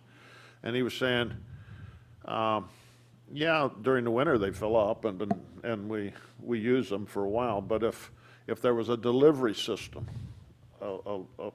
and what I think we don't know is how many of those cisterns are out there, how many of those things are out there, and maybe that'll be a direction of our conservation people to say, what is out there, to where could we set up some kind of a system that provides non-potable water at a reasonable price for the delivery costs type of thing.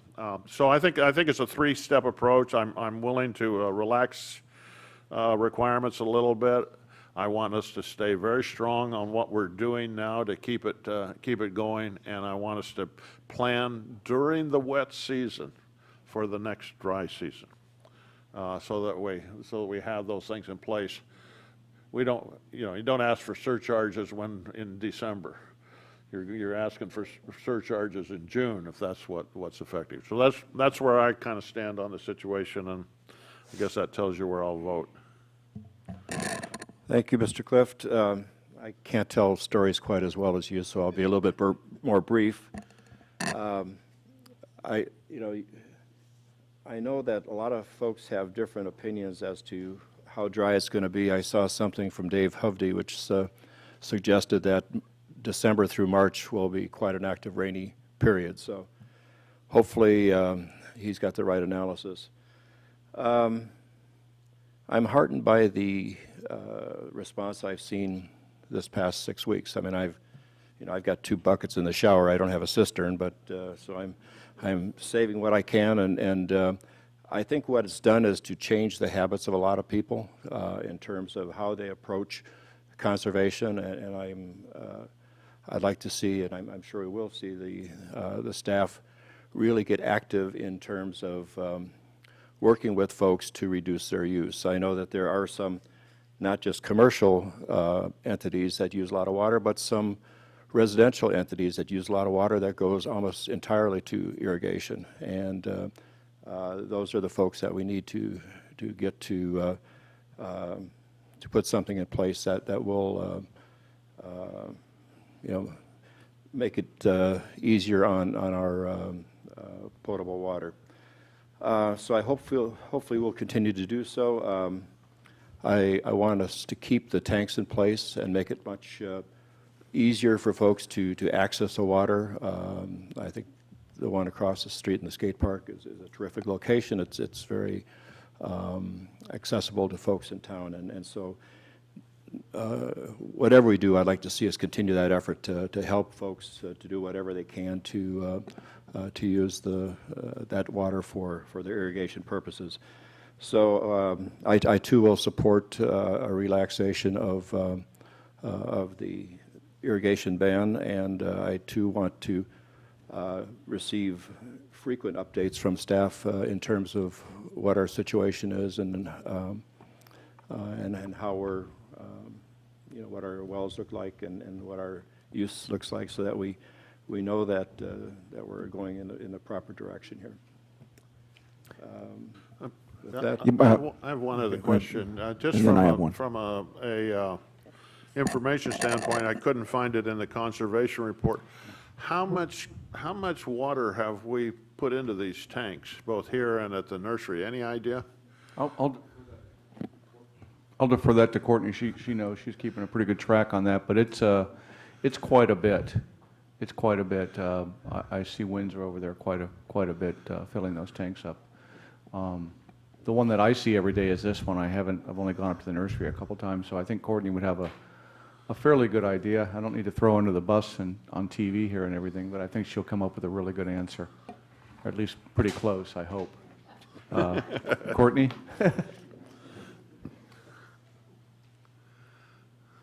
It's about 189,000 gallons so far that Windsor's put in, and that was as of October 14th. So obviously the tanks are running low over the weekends because Windsor doesn't work on the weekends as much as I tried to get them to.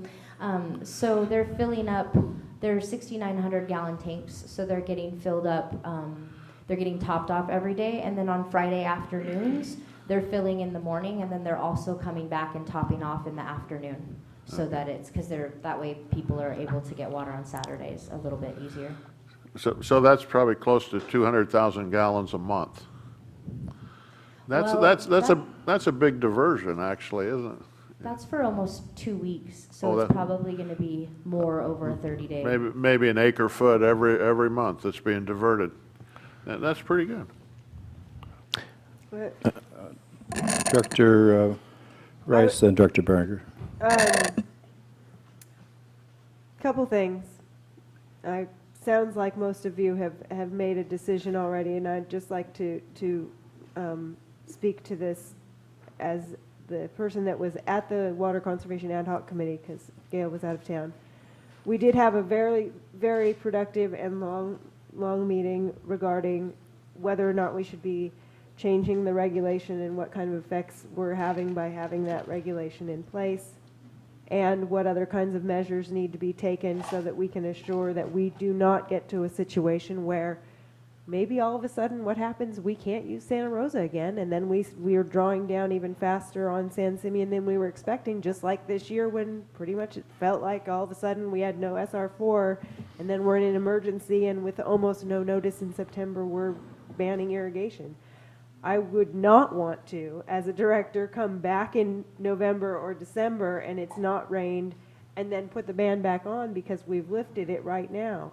I think there's a few things that haven't happened that need to happen before I'm comfortable with the amount of cushion we have between what the demand might be and what the actual aquifers we can pump safely without violating our permits or harming the habitat or causing any other kinds of damage that might happen from too much water use. And that includes doing audits or talking to the top water users, not just commercial but residential. I've talked to a person, they use 60 units every billing period, and most of that is irrigation.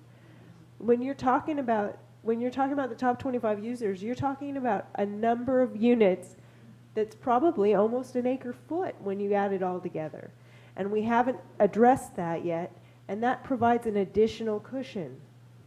The reduction in use on San Simeon because we're using the non-potable for irrigation. Also, there's people that they're like, okay, well, either my plants will be fine or they'll die, or they go out and buy a giant gallon of Evian or whatever to water their plants, whatever they end up doing, so that if I'm going to be inconvenienced anyway, I might as well go to the store and buy some water from the store and get some jugs to water, rather than using the non-potable. I mean, whatever they're doing, they're not using any water, either potable or non-potable, from either of our systems, and that's also reducing the amount of strain on the aquifers. I don't want people's plants to die. I don't want people's property values to go down. This is the reality of Cambria sometimes, though, and it's difficult.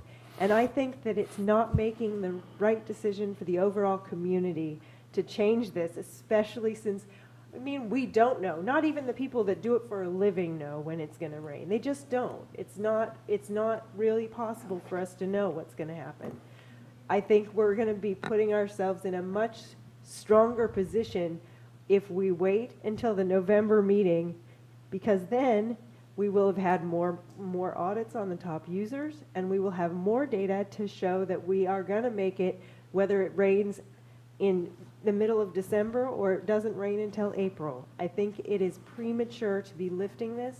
That was the decision after speaking with staff and going over with staff in detail in that committee meeting.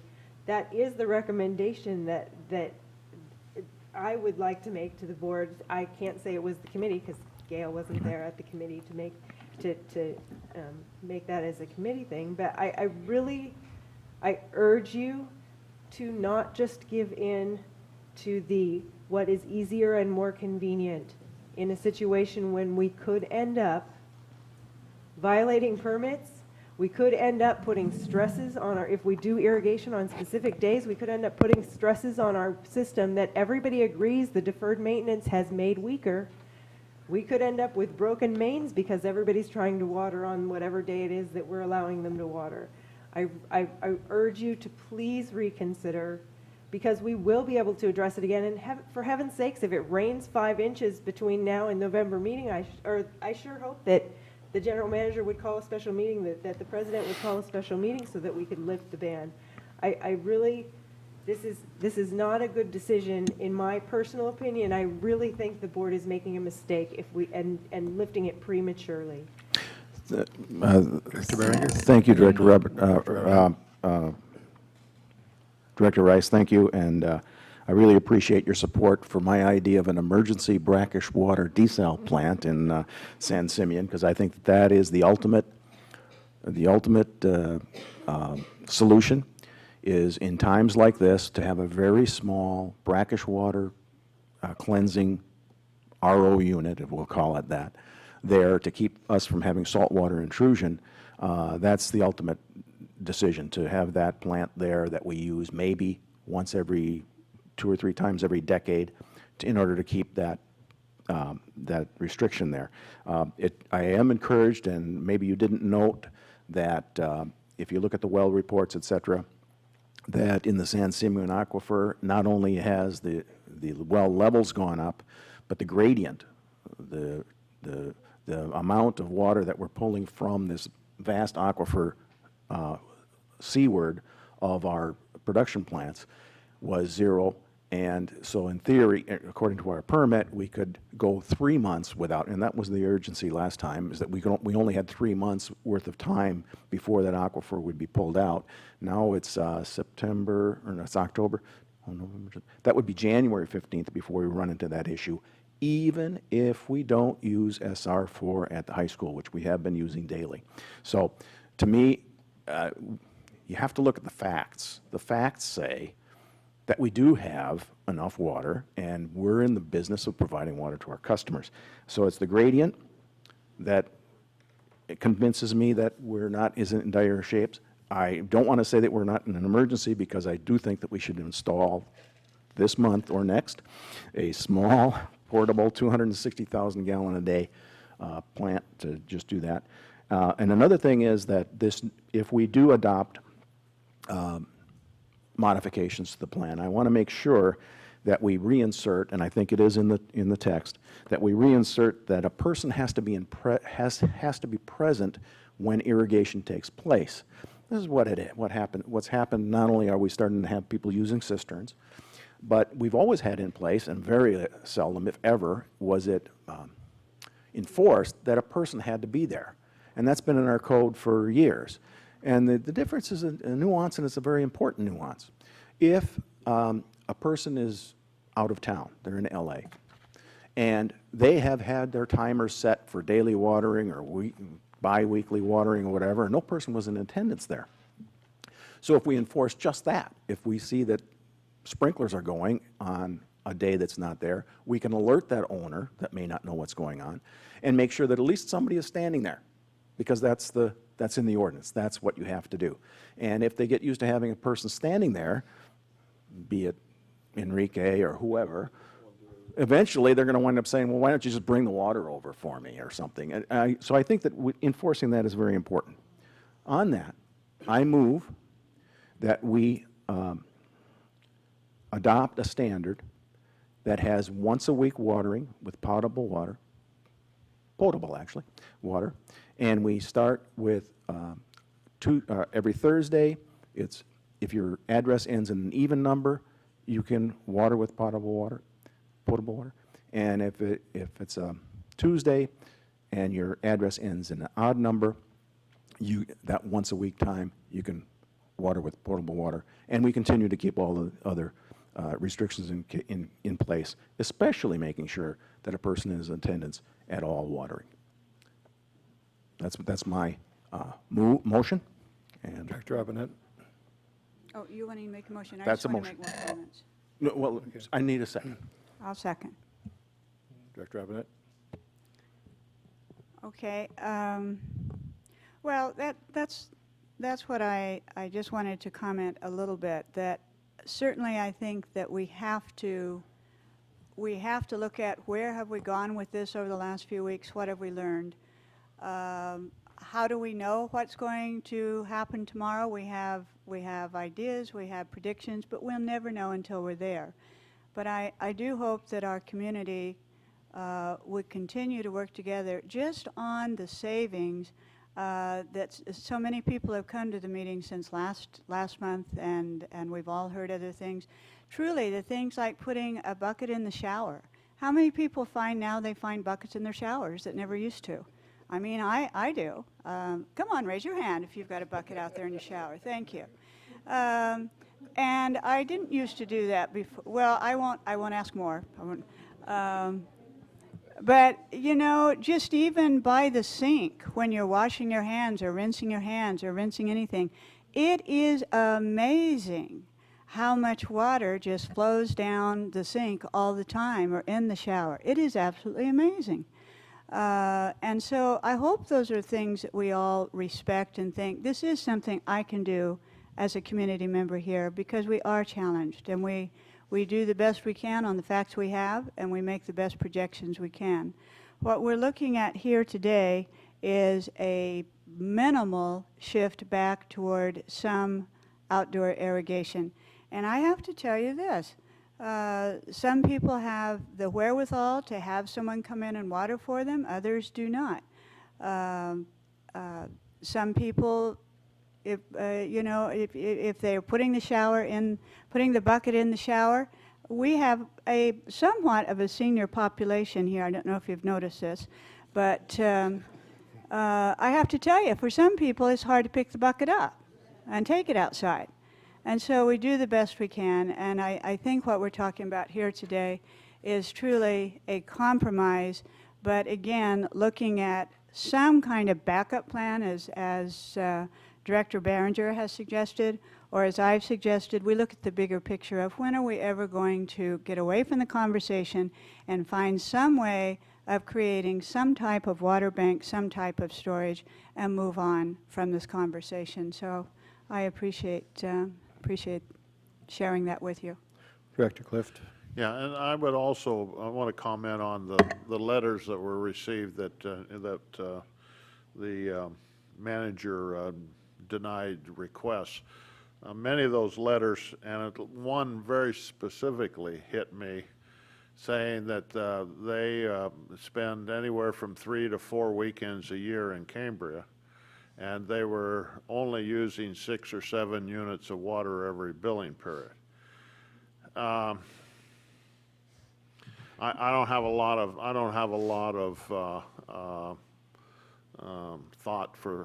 favorable thought for a person who uses 6 or 7 units to water a lawn or whatever they were watering, because that's a ridiculous waste of water. If you took the position of 20 or 30% of water as outside use, and that would be that person using about 30 units of water if they lived here. And I don't think anybody would agree that that's useful. And I'm not favorable to people who say, gosh, I only use 6 or 7 units. The fact is, I'm never here. I have a next door neighbor that's never here, and he's never used 6 units. At any one time, he does have an irrigation system, but he shut it off, or changed it, I think.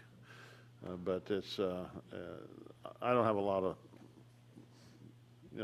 I say continue to respond the way you've responded.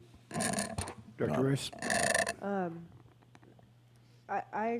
I'd like to disagree with you, Mr. Clift, on that your philosophy is esoteric. I don't think it's esoteric at all. I think, in fact, it's a really important policy issue that the board needs to talk about and determine, because all of these things, we are not in the business of simply providing water. We are in the business of managing the resources that belong to the community and providing them in a smart, responsible way that doesn't put us into a situation where we are, yes, you can water, no, you can't water, yes, you can water, no, you can't water. Instead, we wait until the next month. We're about to read the meters again, so people will get a bill, and on that bill, they will have had most of that bill with no irrigation, unless we pass this today where they can go and water either a day, a week, or whatever you guys decide you want to do. I just would like to, again, please reconsider if you've already made your decision, because I don't think it's the responsible thing to do for managing the resources that belong to everybody in the community, and not just the people who have landscaping and want to water conveniently with water that we have treated, pumped, spent electricity and chemicals to transport to their home in a convenient way. Thank you, Director Rice. I think, what we're doing is relaxing the ban. I don't think we're eliminating the ban. I think we're just making some modification to it based upon production levels and other data that we have provided to us. And again, if circumstances change, then I think we can also change in terms of how we move forward. But based upon what I've heard at this point, I'm encouraged that we're able to relax a little bit. You know, another interesting thing that I found out, I keep asking people how much you use, because everybody tells me they don't use very much. And so I keep asking them, how much do you use? And the most common answer I get is, I don't know. I pay the bill each time it comes. And I ask them to get a bill, and, you know, it varies all over. It could be 6 units, it can be 12 or 14, but it's been that way fairly regularly for most people use almost the same amount every billing period, whether they use a lot or whether they use a little. And so it becomes And whether or not your grandchildren are visiting.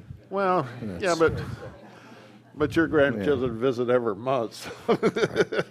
But, and they get used to a certain billing amount rather than a use amount. And so a lot of this, I hope what has happened is that people are starting to look at that and maybe slightly change their behavior. And And just I think- shoving people a little bit. I think certainly the level of awareness has been heightened on this. And Mr. Gruber, then perhaps Mr. Carmel, if you could help us to put together the motion that Mr. Berenger made. And can I just say something really Sure. quick? And I'll, you know, with our conservation department and our conservation measures, we really got serious about that last year. And what I mean by serious is we really started funding it to the level that it needed to be funded at. And in many communities, that path or that journey takes many years to build a comprehensive conservation department. And I really appreciate the board's passion about wanting to have a really good conservation program and monitoring and auditing the 25. And it's just like the supplemental source of water or our infrastructure. It is going to take time, and it's going to, but I think every month that we come back, you're seeing that we're making improvements, and it is getting better.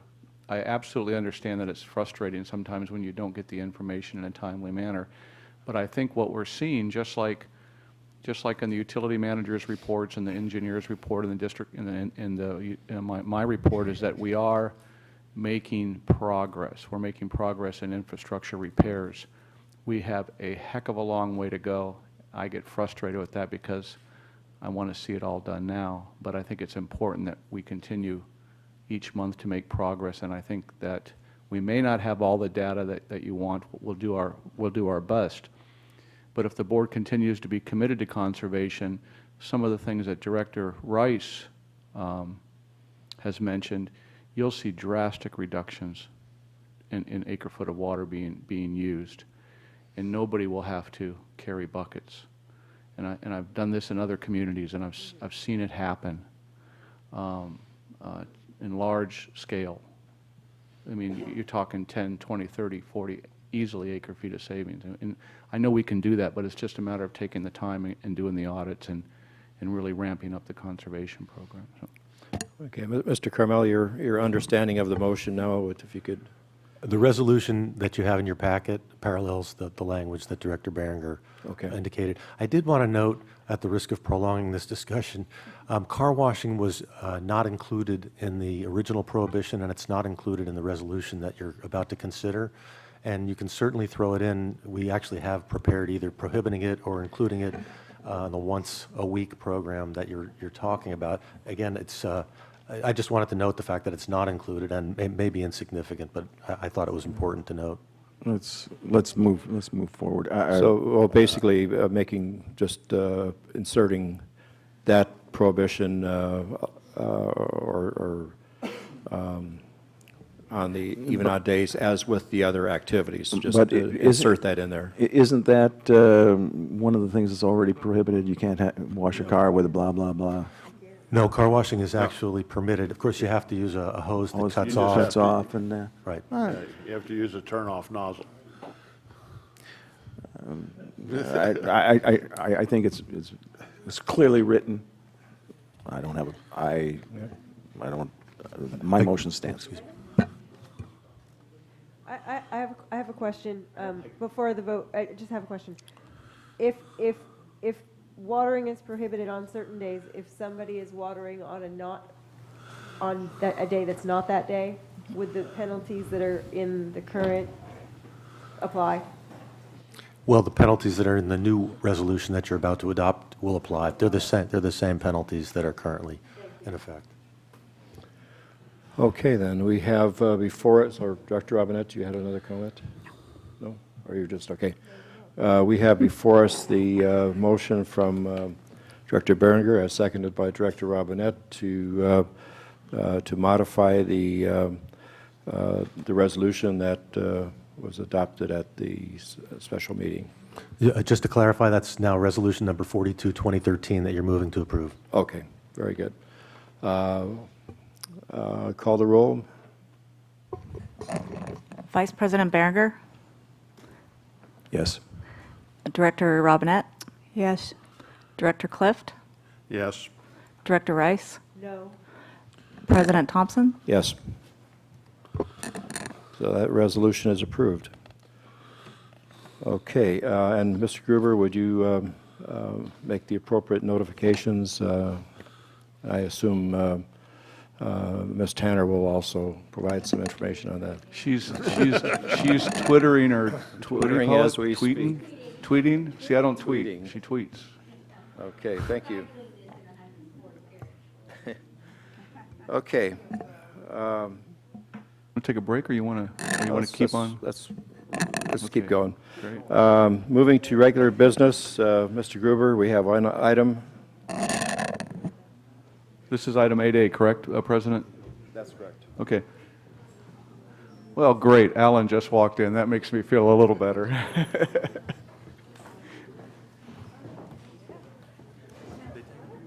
No, we didn't take a break. President Thompson wants to.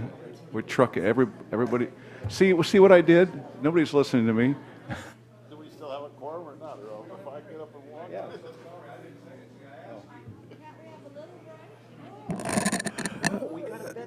Okay, we will take a 5-minute break.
The first column to the left, deficit surplus from operations, That's the budgeted amount.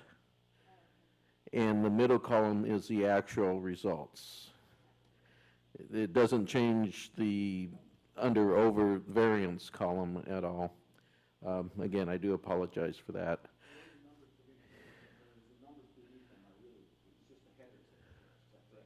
Right, yes, yes. You can either move the numbers or move the headers. Right, yeah. The headers and the numbers don't match. But the far left column is the budgeted amount, and that matches the actual reports, budgeted, actual, variance. So, okay, then going department by department, the water department was budgeted for roughly a $66,000 surplus. Came in at about 30,000 with a $36,000 variance. Conservation was budgeted for a deficit of about 85,000. The actual was about 94, so a variance of roughly 9,000. Wastewater was budgeted at roughly 1,000 surplus. Their surplus ended up being 142,000, so a variance of over 141,000. The fire administration, facilities and resources, and parks and recreation, which make up the general fund, because the numbers, I'm happy to go through them department by department, but as you can see, they're all relatively minor numbers, so I'll just talk about it as a whole. The overall budgeted surplus was $481. Actually, I'm sorry, there's a deficit would have been budgeted. The actual amount was $3,980 for a variance of $4,400. So some variance, but pretty minor on the general fund departments. As far as, I'll just real briefly touch on the main reasons for the significant variances with water. If you go to pages 85 through 87, but 85 being the most significant. When I cite page numbers, I'm going by the bottom numbers, which are the packet numbers, not the report numbers.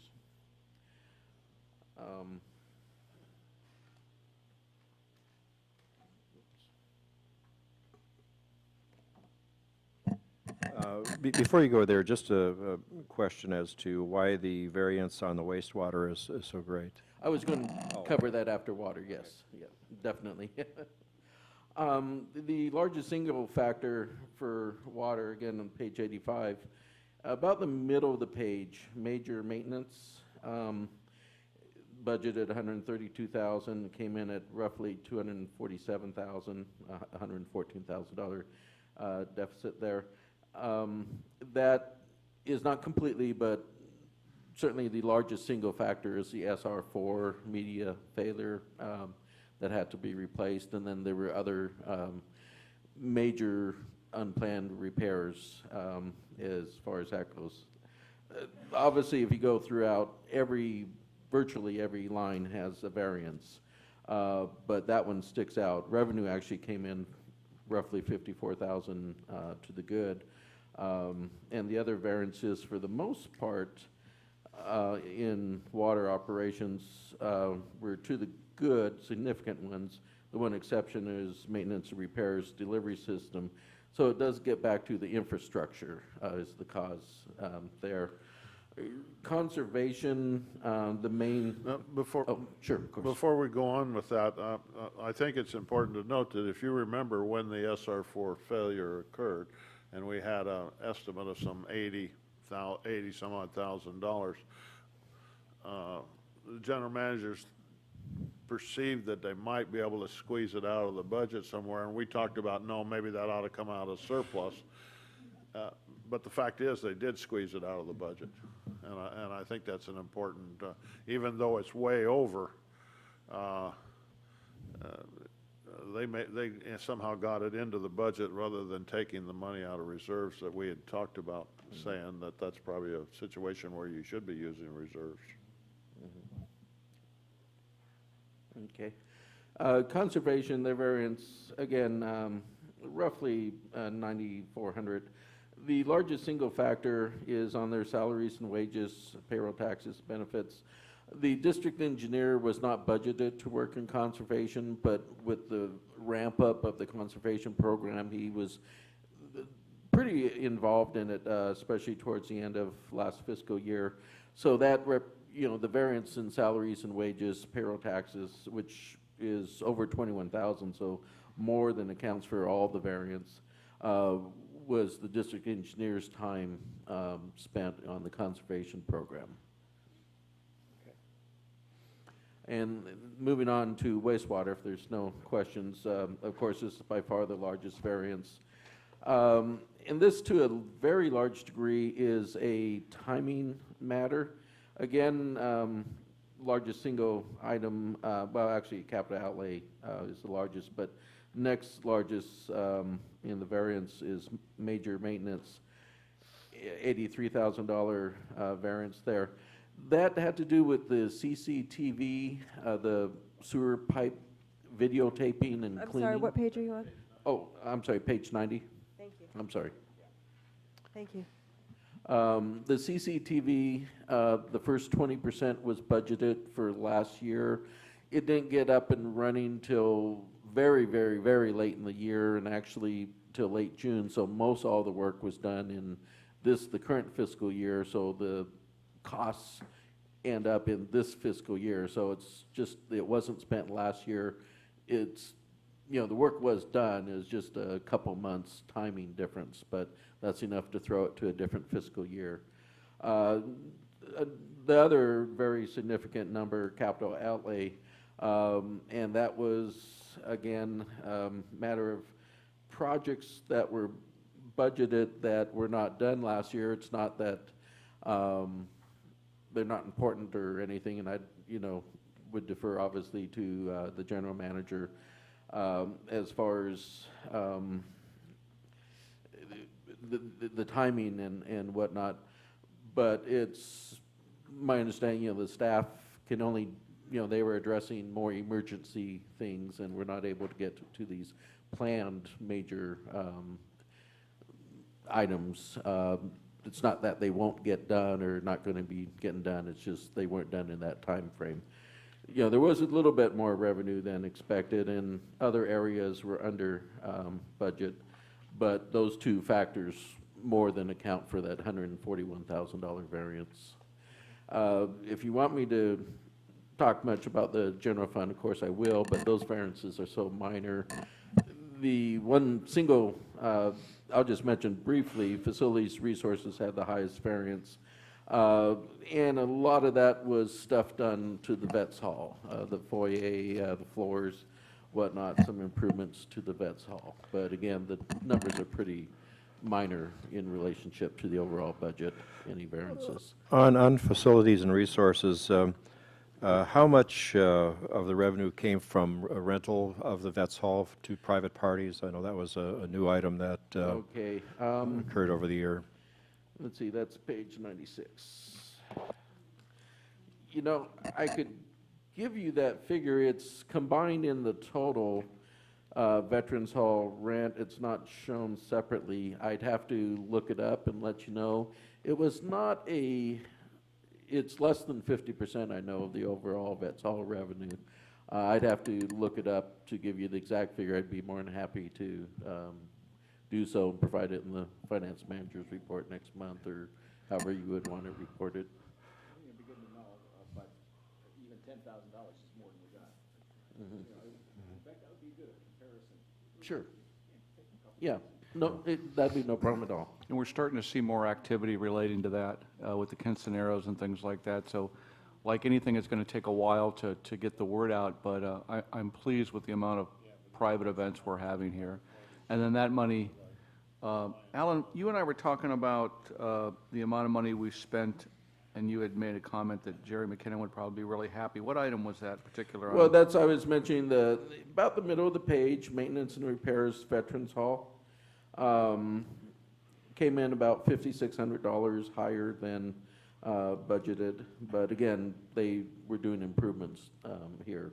In other words, that money that we're receiving from those private events, we're making every effort to put those back into the into the Veterans Hall. The next thing we really want to focus on, there's going to be some additional improvements to the foyer out here, but the kitchen needs some work.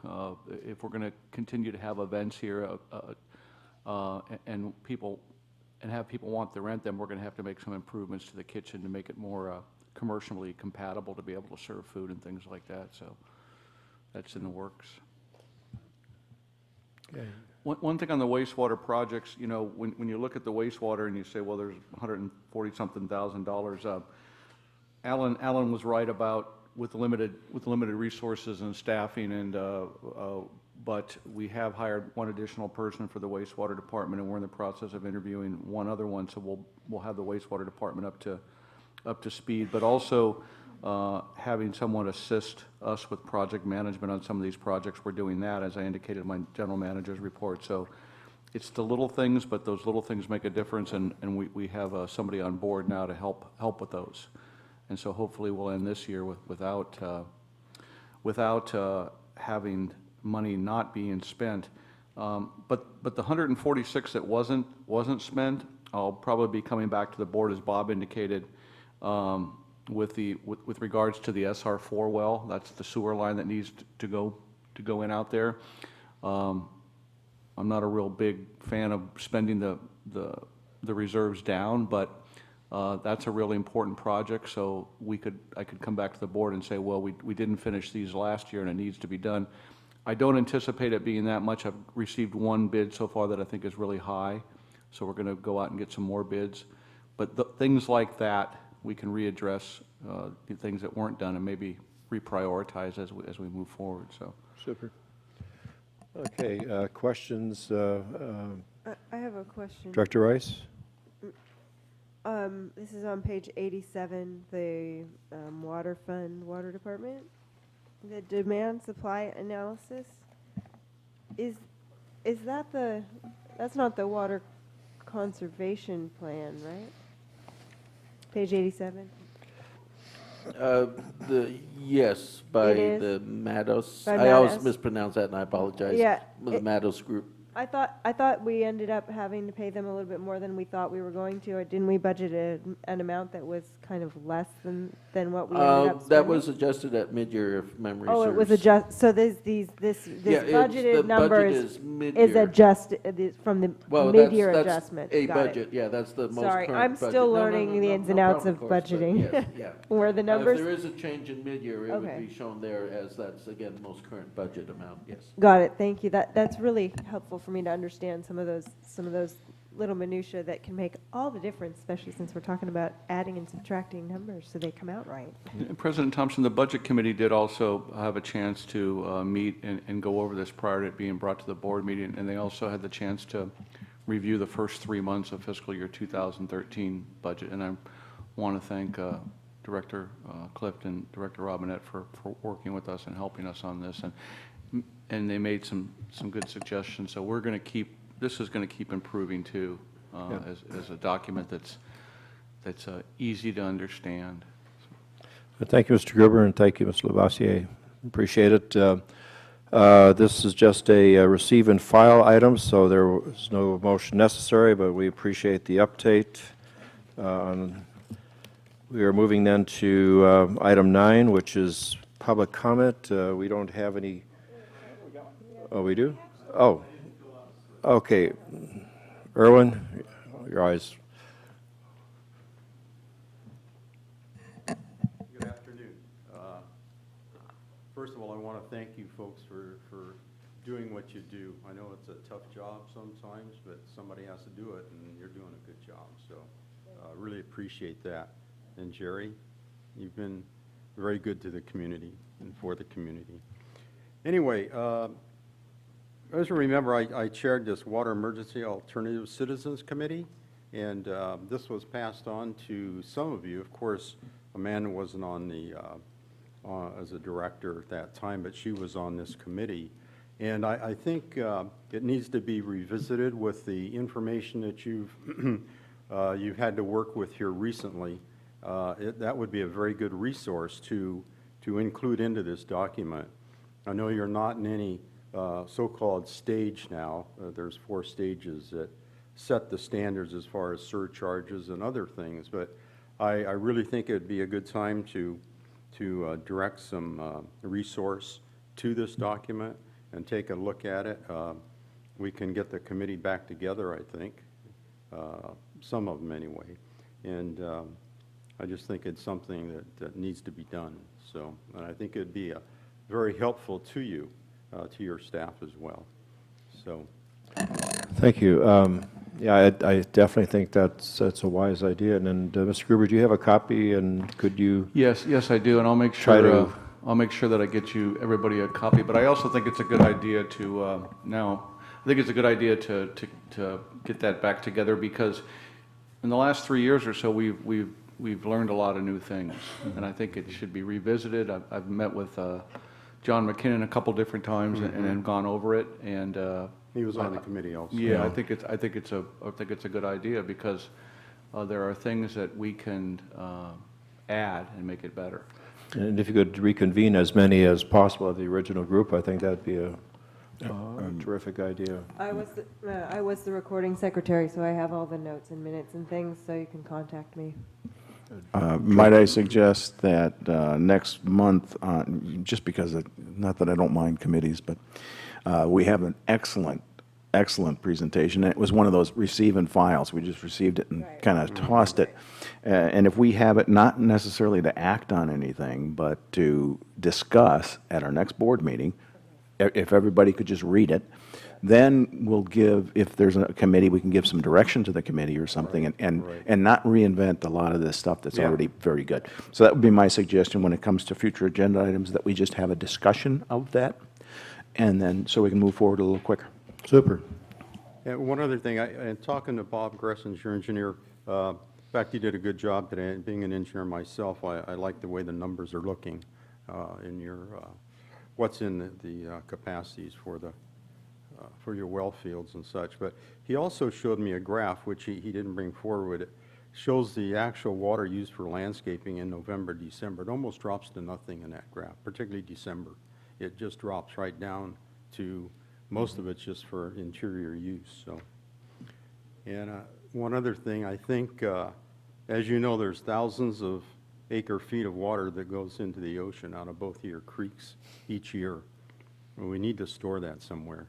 And I think the Whale Rock plan is a good plan. It's fairly expensive, but I think in the long run it would be advantageous, as well as a short-term, the brackish water processing plant would be a good idea also.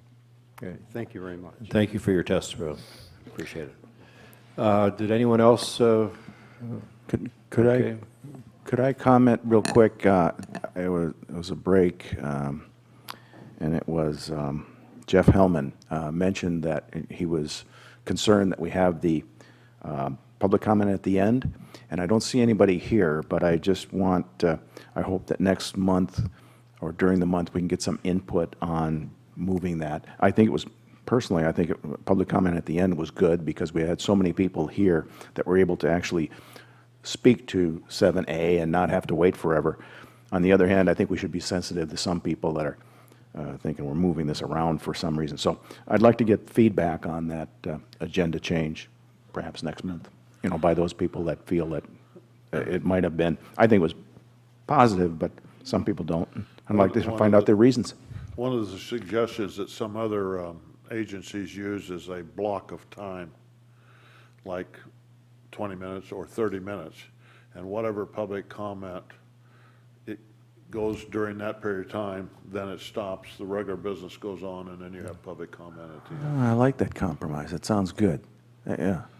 I liked it at the end, because then everybody kind of sees what's going on, but, you know, give them an opportunity then, and if somebody abuses it, well... But it's limited right. to a very specific block of time. You know, you'll probably get kickback as to who got their time and who didn't, but you know, there's there's that. Well, perhaps that's a good compromise. Like I said, I felt that basically in meetings past we were being unfair to people that came here for specific agenda items by asking them to wait for discussion on all the items that weren't on the agenda, and so. But your suggestion that we perhaps just set a bit of time early on, It's and then, it's a fixed period Yeah. of time from whatever time to whatever time, and that's it. okay, we'll look at that. And then any excess. Yeah, very good. Any other? Future agenda items. Mr. Carmel is looking at us because we're. The next item is future agenda items, and maybe we should put it on that. Well, I thought that's what we were talking about. No, I've got a future agenda item I'd like to, Okay. well, maybe this is public comment. Can I go to the podium? No, you're. I think we got to be considering a graduated water pricing. What's that got to do with future agenda items? Put it on the future agenda item. As opposed to tiered. Tiered rates, if you go between 6 and 8, there's no advantage to do 6. But if you had a graduated rate, which you have a rate for 6, a rate for 7, a rate for 8, a rate for 9, How do you, what agenda item is that under? that's going to be a new agenda item. Talk to you later. I think. The rate study, I rate think there'll study. be an opportunity. Discussion I to- think there'll be an opportunity in the future to discuss. We should do it sooner rather than later. Okay. Let me weigh in on that one, because I don't necessarily we want to wait till the weight study for us to have a discussion of what policy is going to be.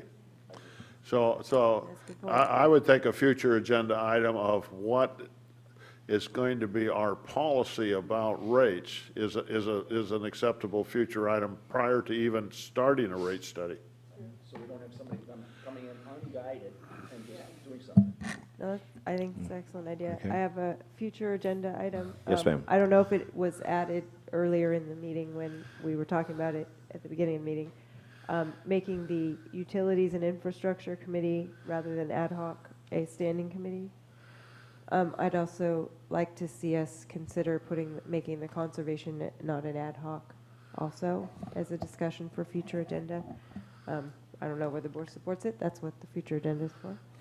Also, next month, if there is not a huge agenda, I'll have, and if Tim and/or David have time, I'll have suggested bylaws for the board to consider. And I have one other where I don't know if other people have been contacted or not, but I've been contacted and asked if we would reconsider the Londonderry Street, or Green Street proposal for, that has to do with the bank and such. I would, since we told them, I'm just thinking about this, we told them, come back and show me that you really have a buyer, if we're talking about the same thing. We said we were going to treat them without prejudice. I think we kind of treated them with prejudice. And we did, and the board voted to not approve the extension request. Right. So I feel that item's done. You feel that it's dead. I would support one, but the president sets the agenda. I don't think there's 3 individuals to, so, yeah. The contention that was presented to me was that there's some differences of the way they're looking at the project, and they would ask to be reconsidered.